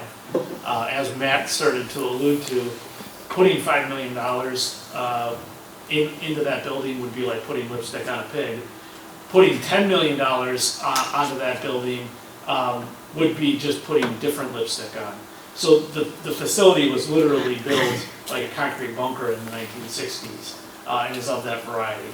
So really, basically what happened was we struck that option pretty early on because by the time we started to put the numbers together on what would it actually take to just remodel this to a point where it would be sustainable for the next 25 years, it's almost a $20 million project.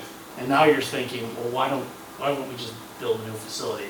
One thing to keep in mind is that it's hard to see in the pictures that you saw, but the Samaritan skilled nursing facility is the large facility you see when you drive on 33. The fields, the RCAC, which is basically just assisted living. I don't know the acronyms either. But the RCAC, which is the assisted living part that Matt was talking about, is a wing off the southeast. That portion is the newer portion, was alluded to it when Mary Beth was presenting. That portion would stay in all the scenarios. Think of basically when you hear RCAC, just think it actually makes money. The skilled nursing facility is a big loser, and CBRF is kind of somewhere in the middle. But the RCAC will stay, so it's more like apartment kind of living. So ultimately, we went from those 4 down to these 2 for those reasons, and it helped to get us away from the necessity of going to a referendum. Thank you very much. Real quickly, Supervisor Bossert. Yep, I'll be quick. I've heard loud and clear from the residents in my district that they want to keep the Samaritan in some capacity. So the idea of closing up shop is, in my mind, not an option. So based on that, we need to do this. One thing, and I'm going to back into this, really. I was at a meeting related to school board buildings, and they talked about efficiency of building school board or building schools. And they said the ratio you look for that's optimum is 100 square feet per student. If you're building less than that, there's going to be negatives related to learning outcomes. But if you go too far above that, it's wasted space. So obviously skilled nursing facilities are not schools, but I just kind of ran the numbers for when they originally opened with a capacity of 332, and they were at 440 square feet per resident. And where they're at now with 162 resident capacity, they're at about 900 square feet per resident. Is there some type of optimum that you look for in this business that's efficient for having proper outcomes and that's not excessive? That'd be a good one to ask the architects. Yeah. From a consumer demand perspective, you're looking for private rooms, private bathrooms that aren't tiny. But as far as specifics, I can tell you cost per unit, but not ideal square footage per resident. Okay. The other thing I'd just like to add to your comment about whether or not we proceed, where the decision's really gonna come for this body will be on borrowing $20 million.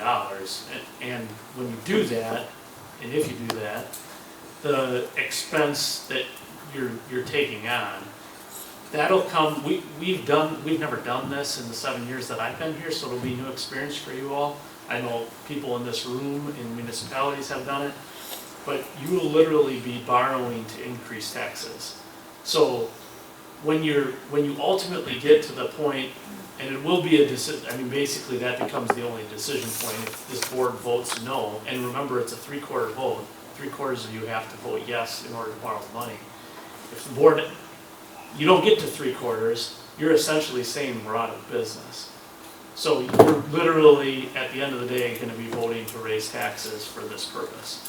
So keep that in mind, and I think that's an important thing for you to talk to your constituents about.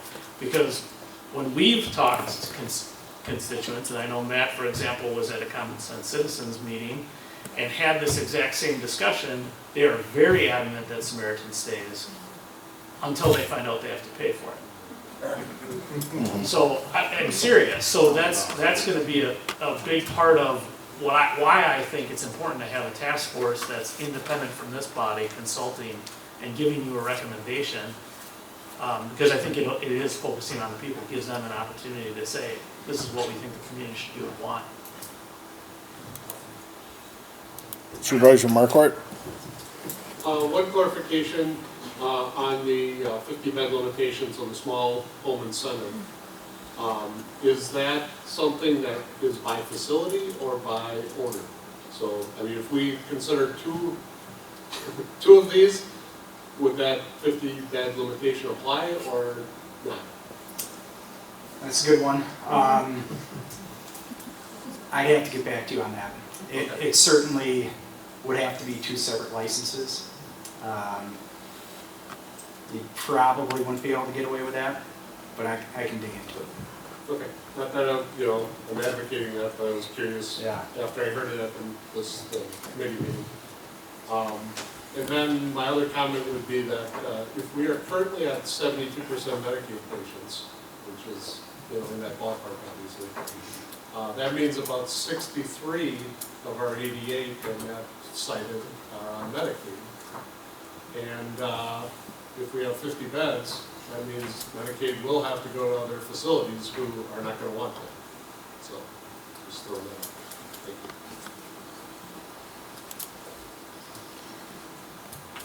I'm gonna go Supervisor Conrath first. Supervisor Conrath? Yes, just regarding constituents supporting this or not. When I was on the campaign trail, I brought this up right away and I shared this too at the Health and Human Services meeting, of which I sit. But when I was on the campaign trail, I spoke to my constituents right away. It raised that this was, major reason to. I accepted that tap on the shoulder to run and shared with them that this might be raising taxes. And I'm the town of Hope in a small part of the town of Jackson. And every individual did say that they supported sustaining Samaritan, even in that raising our taxes. Of course, we didn't go into the details of how much or anything, but so I will be, hoping to, support sustaining it, but fiscally responsibly, like Josh has stated, with this maybe 50, 30, 24 bed idea, which seems conservative, but yet meeting our needs. Supervisor Krebs? Thank you. 2 other quick points I thought of. Josh, can you touch on, do other departments use the Samaritan building? I'm thinking of the medical examiner. And so would stuff like that be factored into all these different equations that we're contemplating. And follow up with that, looking forward, if there would be either closing or building new, or wherever the trail takes us, considering those departments or even some of your offers in the past of shared services with other municipalities, how that could fit into the equation. Sure, thank you. So, two off the top of my head that I can think of, you mentioned the medical examiner, they use the morgue, and then the other one that comes to mind is Meals on Wheels, the Samaritan's dining staff props all the Meals on Wheels for the ADRC, and so, which is a humongous project. So those are two big ones. Oh, outpatient therapy as well. So yes, the other thing to think about with regard to shared services is, and Matt was alluding to this a little bit, is the campus in Dodge County, Clearview.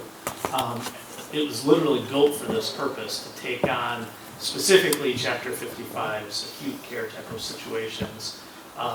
And they do that for a lot of counties. I'll just give you a for instance. It's not unprecedented for a county to get out of this business. Within the last 12 months, 24 months, Racine County got out. Waukesha County got out in the 80s, I think. Yeah. Or early 90s maybe? I don't remember. Something like that. So they've done it before, and that's really what drove, or I shouldn't say it's what drove, part of their fallback philosophy is go to Clearview in Dodge County. That being said, Mary Beth and I think Matt was at the meeting, we had Walworth County come up and talk to us 6 months ago, maybe a year ago. And they're going through the exact same type of issues. They never built on a CBRF, am I remembering that right? They were contemplating building CBRF, which is essentially a revenue generator. And I flat out asked their board and their human services director, what do you do with Chapter 55s? And they all basically said, well, it's not a problem. So what do you mean it's not a problem? Your county's exactly the same size as ours. It's almost impossible that it's not a problem. And I looked at the human services director, I said, well, where do all the Chapter 55 go? And she put her head down and didn't answer the question. I think you know where all the Chapter 55s go. And I think there's a lot of counties that are in that same boat. And they're really hard to deal with, and we have had a hard time dealing with a lot of Chapter 55s as long as I've been here.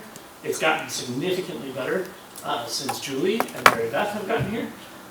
But it's a real issue, and it's part of why Clearview exists.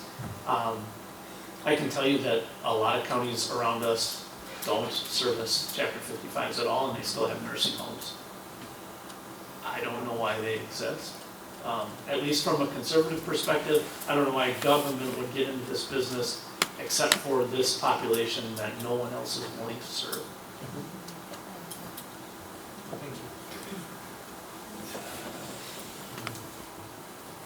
Supervisor Sarcy. Well, right, yeah. We're going to take a quick 5-minute break. Thank you for your presentation. Thank you.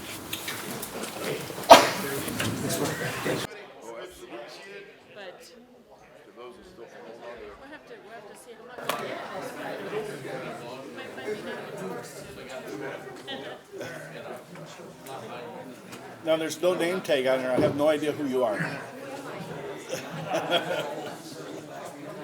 ordering one right now. Huh? I'm ordering one right now. One what? Ordering my. Oh, I'm sorry, getting that. Take care. You all good for tomorrow morning? I'm all set. All right, awesome. Absolutely. All right, I said, good. bring it on. You don't have to say Cool. Okay, everybody, please be seated. We're going to start back into business.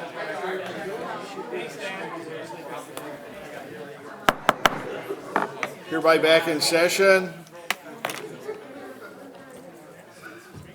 Next order of business, since I skipped it, will be the consent agenda. I need a motion. Motion by Bishop, second by Sorcy. Any additions, corrections? Vote on that. All in favor signify by saying aye. Aye. Any opposed? Okay, we'll go next into 2020 Resolution 20. Resolution authorizing the county to assist the city of West Bend and the village of Kewaskum to develop transportation sustainability plans. Is that Scott, or is that going to be our county executive? Do you want a motion? Oh, motion, Bishop, Schleif. So this is a transportation 2050 plan similar to what we did as a county. Scott Schmidt and Josh Glass, along with Mike Van Der Zan, did the majority of the work. If you recall, again, this is one of the things that came up during my campaign over and over again. And you remember most municipalities, villages and cities anyway, were asking for many dollars from the county for sales tax.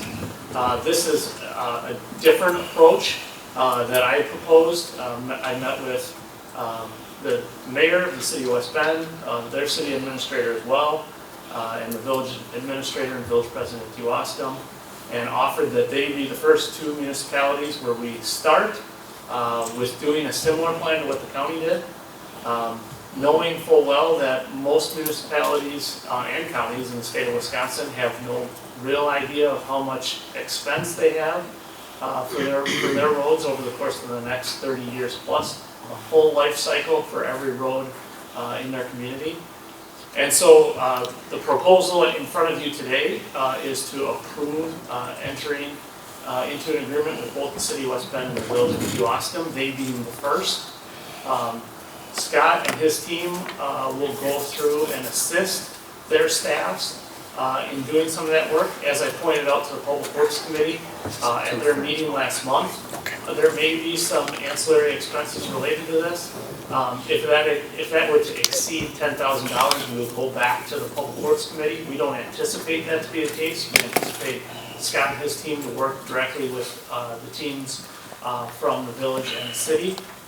But again, if there are expenses, working with other contract engineers or things of that variety, we would pay for those through the Strategic Priorities Fund, which is budgeted money, and we will report back to the Public Works Committee.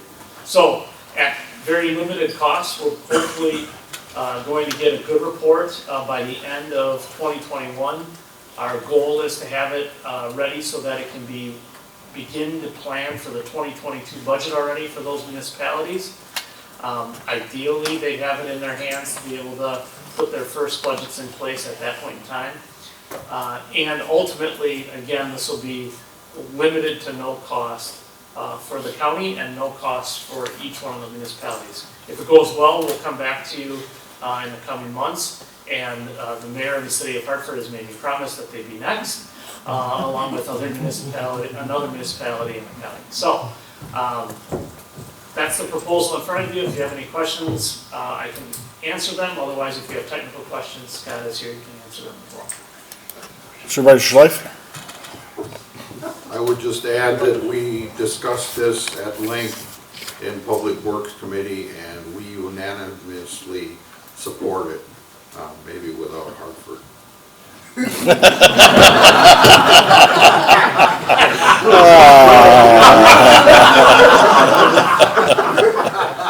Touche. Supervisor Krebs? Thank you, Mr. Chairman. Three questions. First one, is this open to all municipalities or just villages and cities? My goal will ultimately be that it'll be all the municipalities, but we felt like getting started with one of the smallest towns we have and the largest city we have would give us a good feeling for what it's going to take. I would say a town is likely to be on the list. That's not for sure. We'll just have to wait and see where it goes. My plan would be every municipality, town, city, and village in the county would be on the list. Okay, thank you. Additionally, so in the spirit of cooperation, we want to show that it works, that we can work with the community so that other people can see that, yeah, this is pretty nice to have this, and we want to get on board too, so. Okay, because I know that the villages and cities' budgets are larger, but their revenues are larger too. And the townships are the one that are actually the most handcuffed with the expenses of the roads in relation to the size of the budget. So they're going to be the first wave of municipalities really struggling to meet their road needs. So I just wanted to point that out.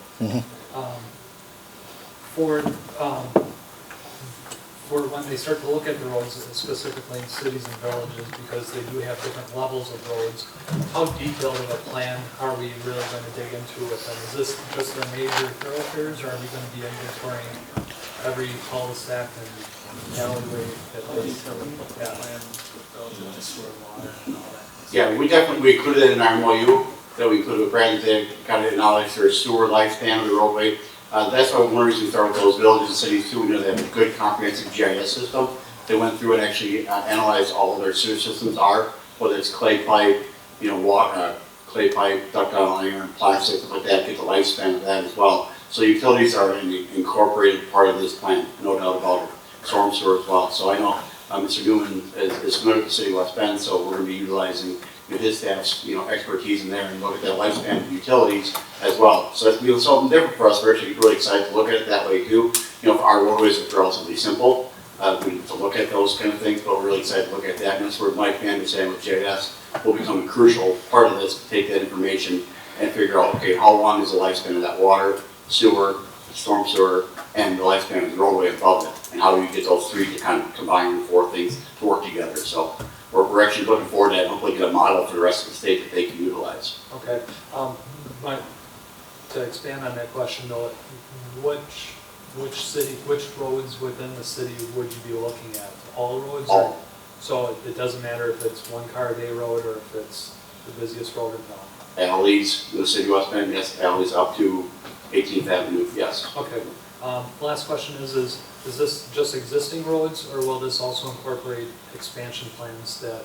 Yeah, we're looking at their long-term plans as well. Their 2050 plan is incorporated into there that they got to provide to us. Their smart road plan. Okay. They're going to figure out eventually what kind of areas, what road they're going to be doing. It won't necessarily be in the plan because they might not need to be reconstructed yet, but it'll definitely a future funding will be out there. Okay, so as far as smart growth, if there's projected subdivisions in area, you'll make assumptions for that type of a roadway or?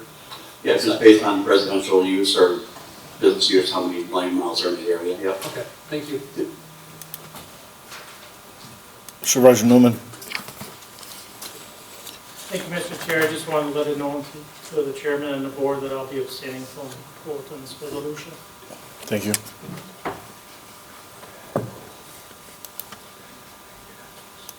Supervisor Conrath. Yes, thank you. I have a question on the potential time frame for this plan. When at the last Town of Polk meeting, there was a question was raised to help with their planning and their roads on the time frame of the county partnering with the township on the roads.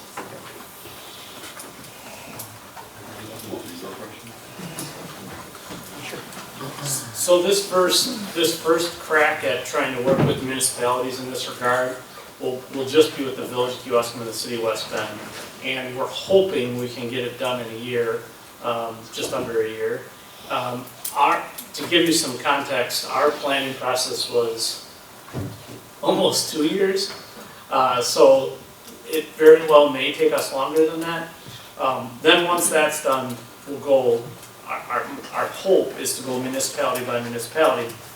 And once we have the first, we're thinking the next several will go much faster. So once the template's built. So the town of Polk, it's hard to say, it could be, I'd love to say it will be in the next 4 years, sometime before April of 2024.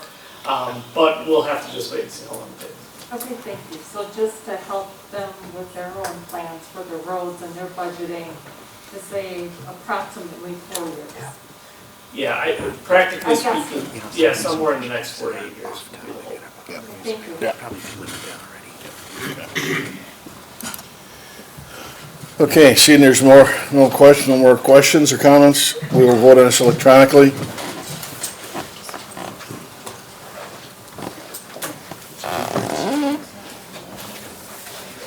Jody, you just hit present and then you can vote.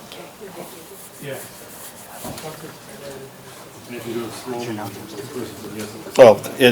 by the way, it's a 2/3 vote, so everybody knows.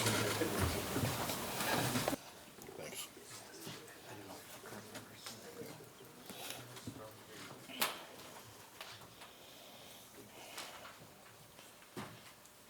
Motion passes unanimously with one abstention.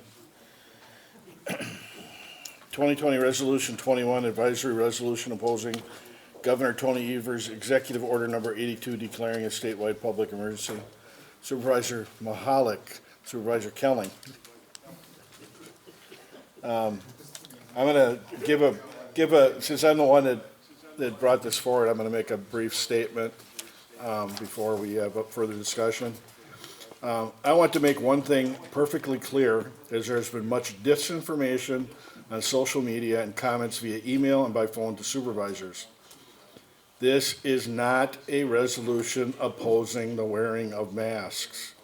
The Washington County Board has been very clear on this issue. The Washington County Board advocates that everyone follow CDC, DHS, and our Washington Ozaukee County Health Department's guidelines. Wear your mask and make certain that it's changed or cleaned daily.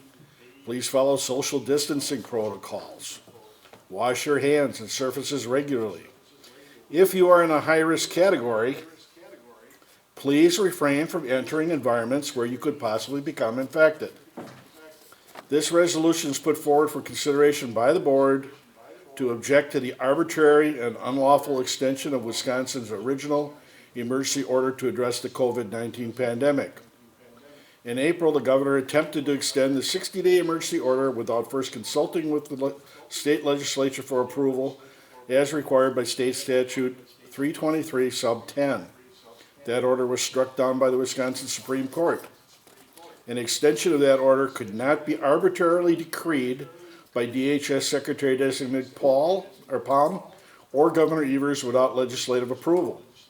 Now Governor Evers has issued another extension of the original order, again without consulting with nor having approval by the Wisconsin legislature. Again, this resolution does not address the mask mandate, nor is it about it. It simply indicates our concern that our state government, in particular our governor, is once again overstepping his authority and violating state statutes.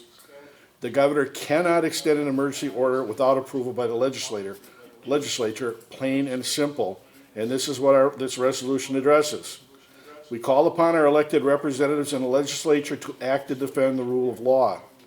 We call upon our governor to work with our legislature to fight COVID-19. Our elected officials take an oath to defend the rule of law, the Constitution, and the rights it guarantees its citizens, and we have the responsibility to call out those that abuse their authority and disregard the law, even if it is our governor. Thank you, and I'll take comments. Supervisor Dice. Thank you, Mr. Chairman.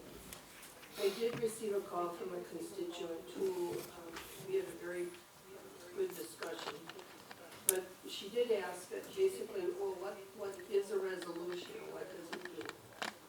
So I thought for the public out there who may be listening to this or watching, I'd like to just start with that. A resolution merely asserts an opinion that lawmakers want to emphasize, whereas an ordinance, when enacted, is law, which can have penalties imposed if not followed. Ordinances passed by this body are contained in the Washington County Code. By contrast, resolutions expressing the views of lawmakers are limited to a specific issue or event.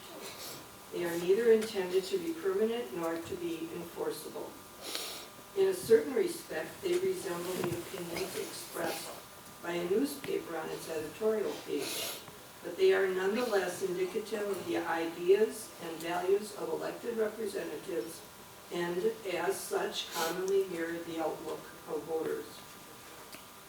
Under the statutes, executive orders are in place for 60 days. And I apologize if I'm repeating some of what Don says, but I think it should be repeated. These orders, executive orders, can only be extended by joint resolution of the legislature. This is our system of checks and balances so that no one person can dictate to the people. Executive Order 72 entered in March was in effect for 60 days.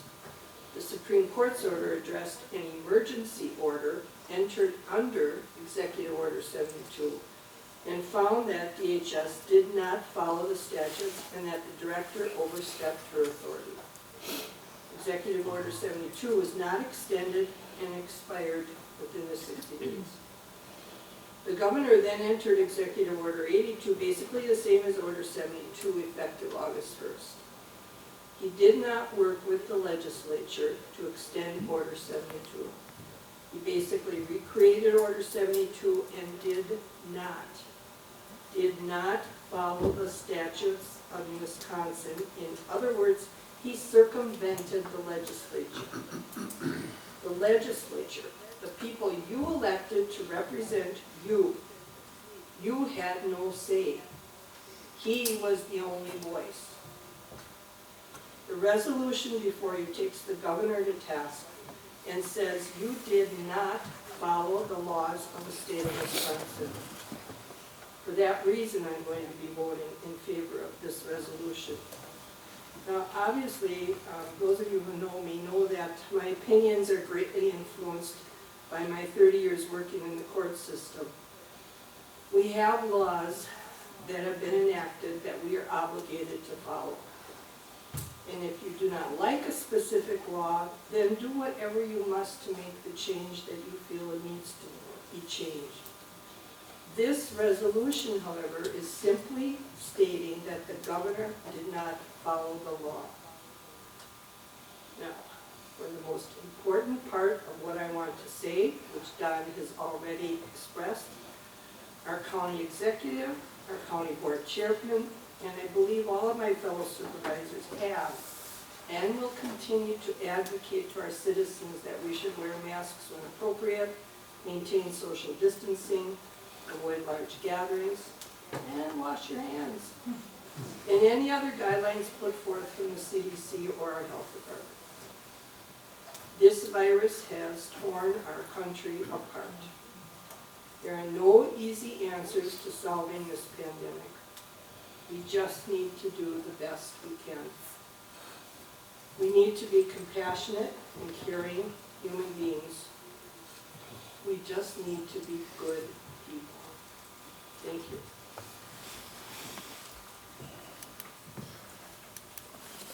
Supervisor Kelly.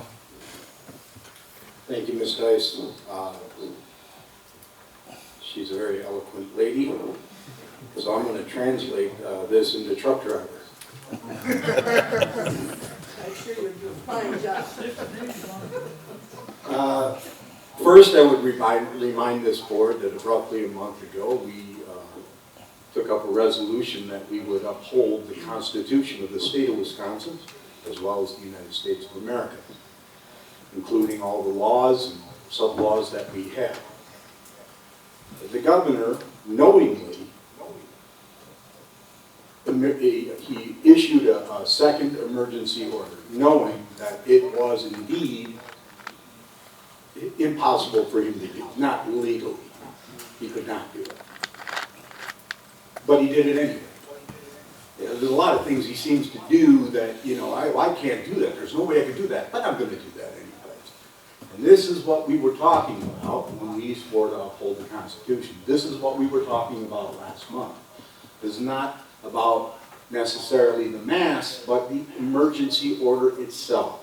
We expect our governor to work with the legislature. That's the idea behind the 60 days, is to give time to settle everything down, lock everything up, get people safe, and then work together to craft a long-term solution that everybody can live with.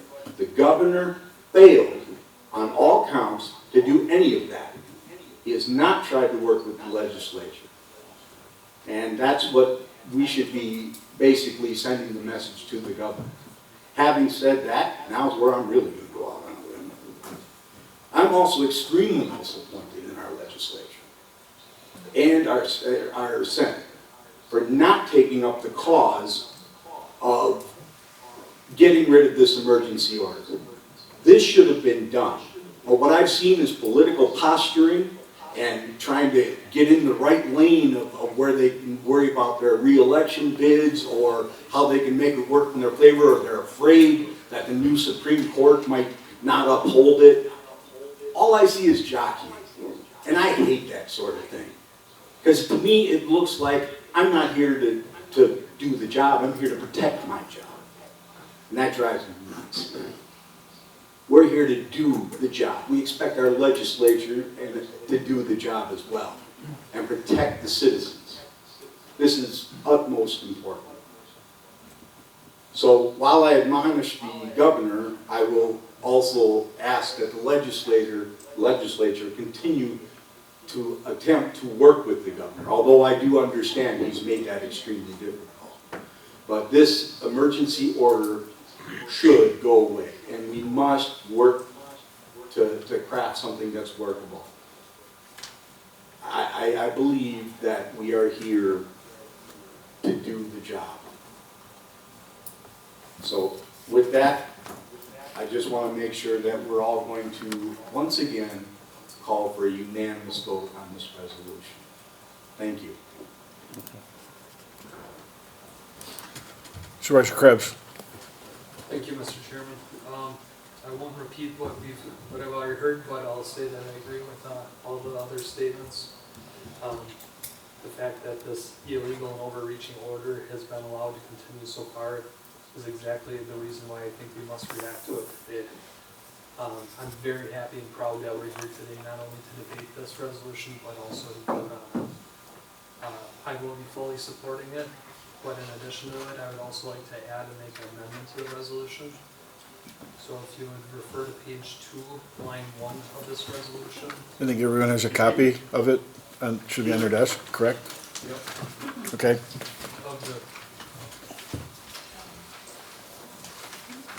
There should be everyone, no? No, I All right. have it up on the.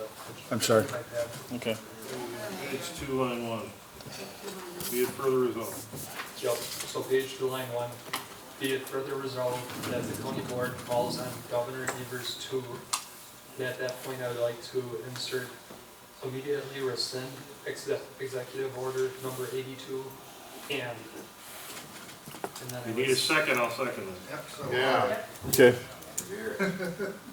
We have Or second. People usually aren't jumping behind my amendments. all right, we have a motion and we have a second for the amendment. As stated, everybody understand what the amendment is. Yep. Is there any questions or any comments about the amendment? No? You have one? No, I'm going to be abstaining. Okay. Hearing no further discussion, are we ready to vote that amendment electronically? I press president, it automatically put It automatically went to yes? Yeah, if you hold it too long. Luckily, You could change it from, yeah. I mean, I agree with it. Yeah, I hear you. That's what you gotta do. You have a happy Mine meeting. is 100%. that's me on my little sausage. We're missing one vote.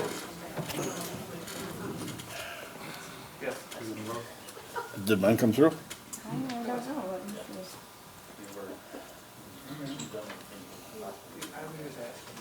You get Will? Yeah. Brian's. Brian, you gotta vote on, you have to vote on your, No, nope, supervisor, the other one. okay.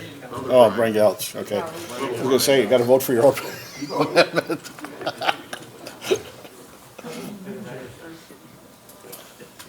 He's up and voted. There.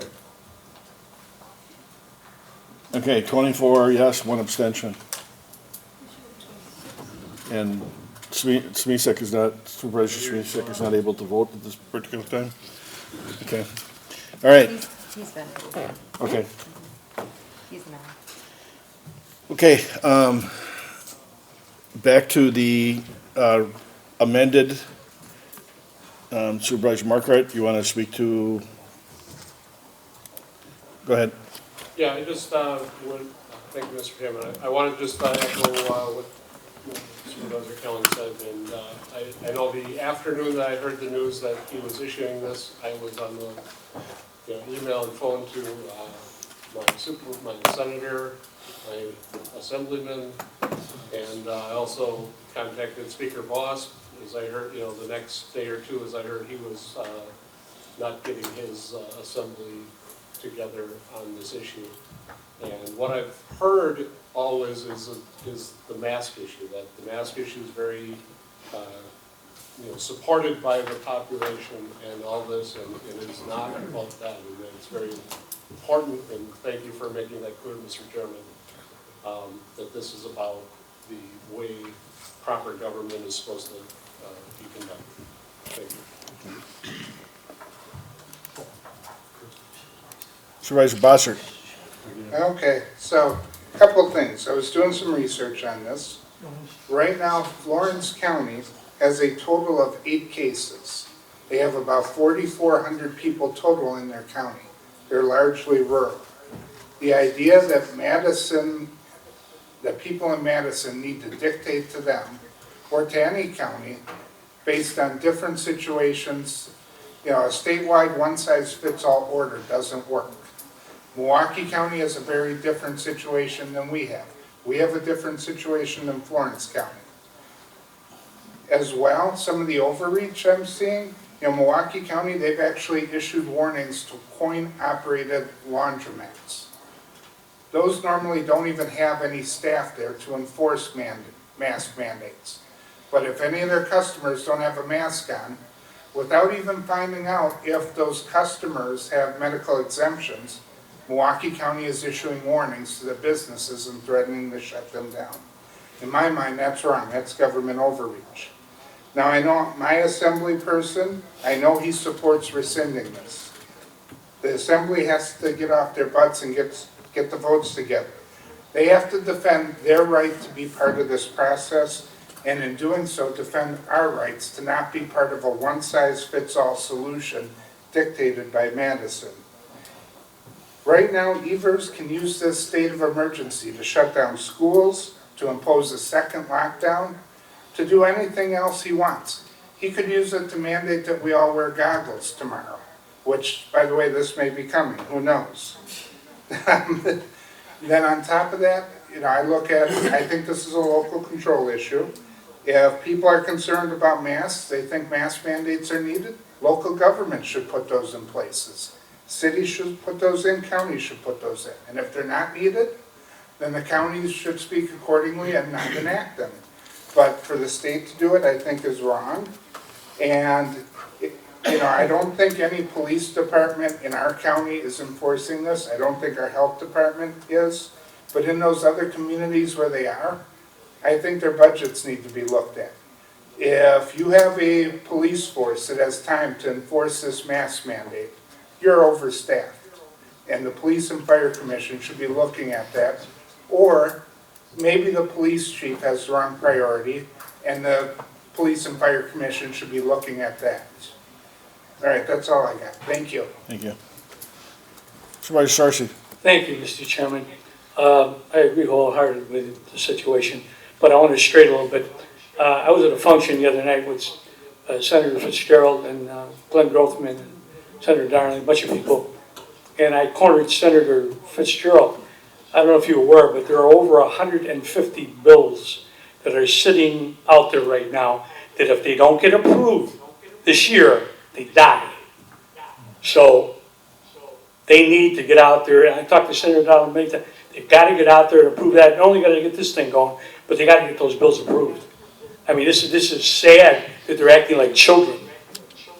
That's all I have. Thank you. Thank you. Seeing no further discussion, we'll vote on the amended resolution electronically.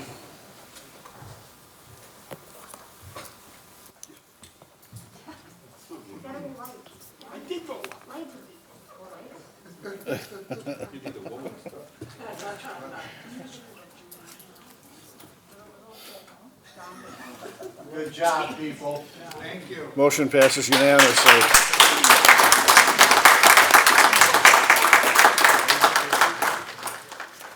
Moving on to 2020 ordinance 3, ordinance amendment, removing the Civil Service Commission from the Washington County Code, sections 1515, 1532, 494, 103, 1, 2, 3, 4, 5, 6, 8, 9, 23, and 27. Your motion. Motion Supervisor Mary and Supervisor Schleif. Do we need any discussion on this? Pretty clear in the committee report? Okay, seeing no discussion, we'll vote electronically. Oh, Uh-oh. your mic is off, can you turn it back on? Okay. Nope, nope, I'm Oh, on on- screen. Did I bump it? Must have. Must have. Okay, motion passes unanimously. 2020 ordinance 4, meetings, quorum, and order of business and authority, membership, duties, and quorum. You see a motion to entertain? Supervisor Gonring, Supervisor Hartwig. Do we have any discussion on this one? Oh, I'm sorry. Supervisor Kelling. Sorry.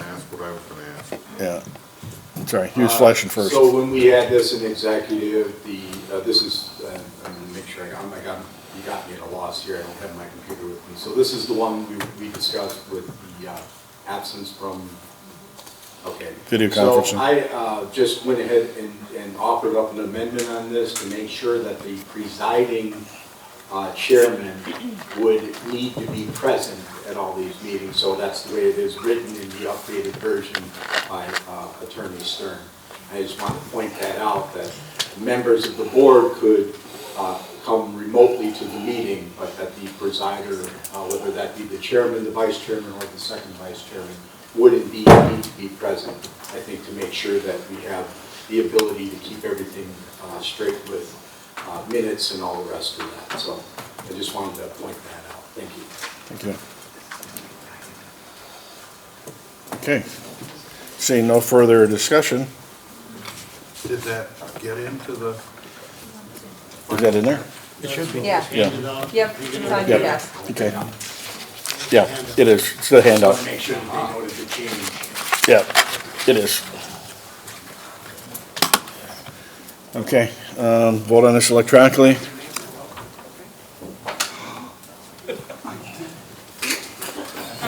I don't think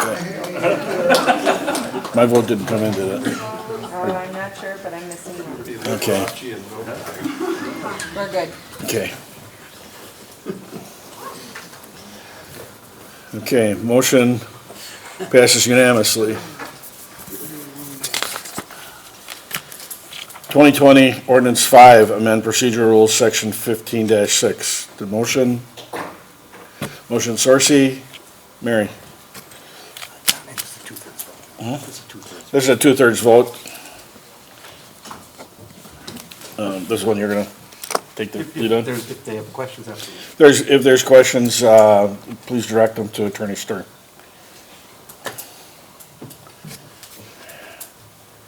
Supervisor Mahalik. Yes, only because we have a viewing ordinance, can you just briefly go over what, as far as the procedural rules? I mean, we can read them here, I know people can, but just 30 seconds on what's going on. Certainly. So what this does is it amends the rules of the county board to allow the county board chairperson to bring resolutions or ordinances directly to the county board, bypassing the liaison standing committees if calling a meeting of the standing committee is for any reason impractical. And the reason that I offer up this rule change is because essentially we've had situations where we've had resolutions or ordinances that are emergent in nature that aren't going to committee for one reason or another. A recent example of that was the resolution this body considered in July concerning supporting the public health department. It was something that needed to be done quickly, and calling an emergency meeting of the Human Services Committee was not practical at that time. When that occurs, and realistically the county board chair has that authority already anyway to bring something to this body that has not gone through a committee, but our rules say that there must first be a vote of 2/3 of the members of this body to allow that discussion to occur. What this does is it removes that requirement because now it becomes one of our rules that allows the chairman or chairperson to bring the resolution ordinance forward.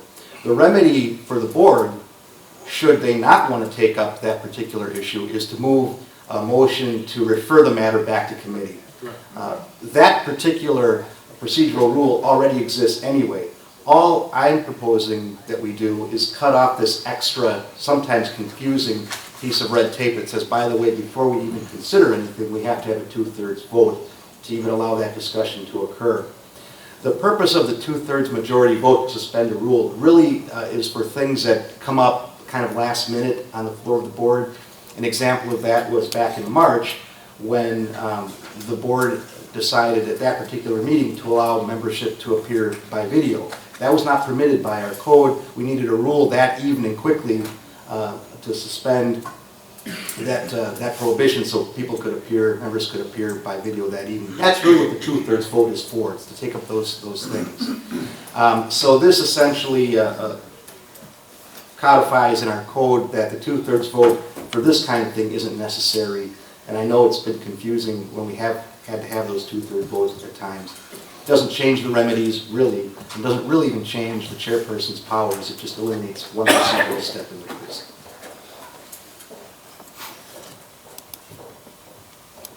Supervisor Galtz. Thank you for that explanation, Attorney Stearns, because I was struggling with line 24. The county board chair shall have authority to place on the county board meeting agenda any resolution, ordinance, or petition that has not been considered by a standing committee. If in his or her discretion, he or she deems that convening the meeting of the standing committee that would typically consider such a resolution, ordinance, or petition is for any reason impractical. It seems almost too broad. So my first thing came to mind was, well, are we concerned about our current committee structure? And clearly that's not the case. And then you answer my question, well, what precipitated it? And I guess it was the March meeting and then the July. Well, July probably wasn't as emergency as the March one was because we wanted people to be able to attend out of their concerns. So I guess I'm okay with it, but at first reading it seemed like we had concerns about the committee structure, and that's clearly not the case. That was a reasonable concern under the circumstances, but we've had multiple occasions in which ordinances and resolutions have come to this body last minute. There was another one that I talked about at the executive committee that there was a time constraint on putting a piece of property out to bid. There was an offer we had to act on quickly. So it's those kinds of things that would be those impractical circumstances. If there would be something that this body would deem inappropriately brought, they would be able to move for a motion to refer that matter back to committee and not take it up that evening.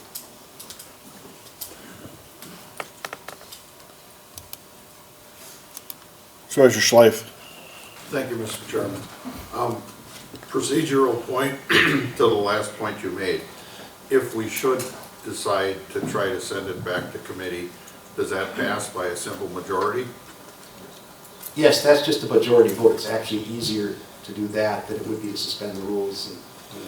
So again, you haven't lost any authority as a body or any power whatsoever. What you've done is you've cut off just one layer of procedural rules that you really are probably, it's probably meaningless. Thank you. Okay, seeing no further discussion, we'll vote on this electronically.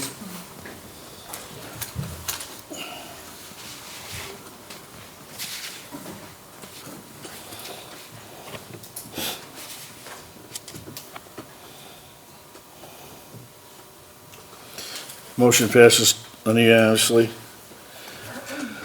2020 Ordinance 6 relating to Washington County Home Program Committee, Land Information Council, Local Emergency Planning Committee, Ethics Board, and Library Services, Sections 1523, 24, 26 sub 9, 47, and 70-14.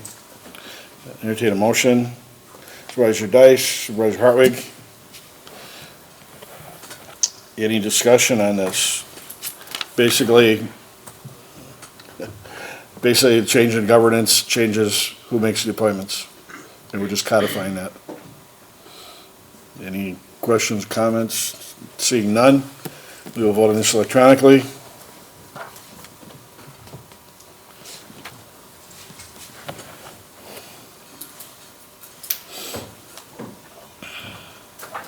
Motion carries unanimously. 2020 Ordinance 7 relating to powers and duties, Article 1, Executive, Section 70-3. Are there any questions? Supervisor Mahalik.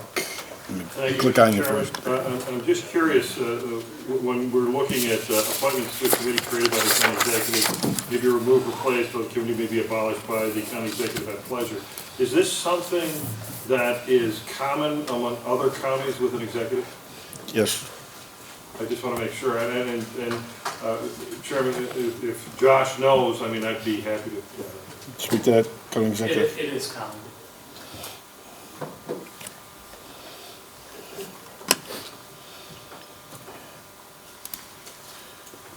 Okay, is there any other discussion? Any other debate?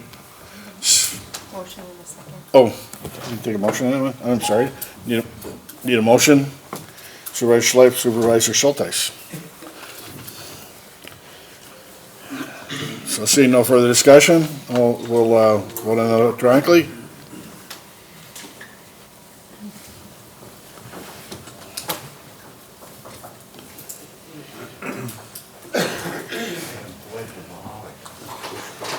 Motion passes unanimously. Are there any communications for the county executive? Okay, thank you. The next meeting date is Wednesday, September 19th, 2020 at 6:00 p.m. Nice job. I'm hoping to see most of you guys are coming to the soiree at Glacier Hills on Tuesday. We hope to see you there.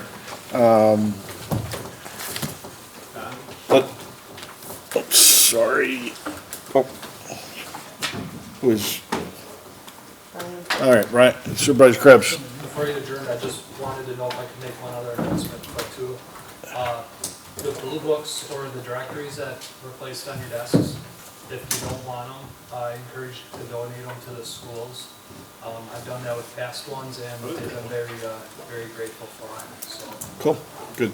Never even thought of that. Catch you before you All right. quickly. Awesome. Okay. And the next meeting, September 9th, 2020, 6:00 p.m. And we are hereby adjourned. Thank you for coming.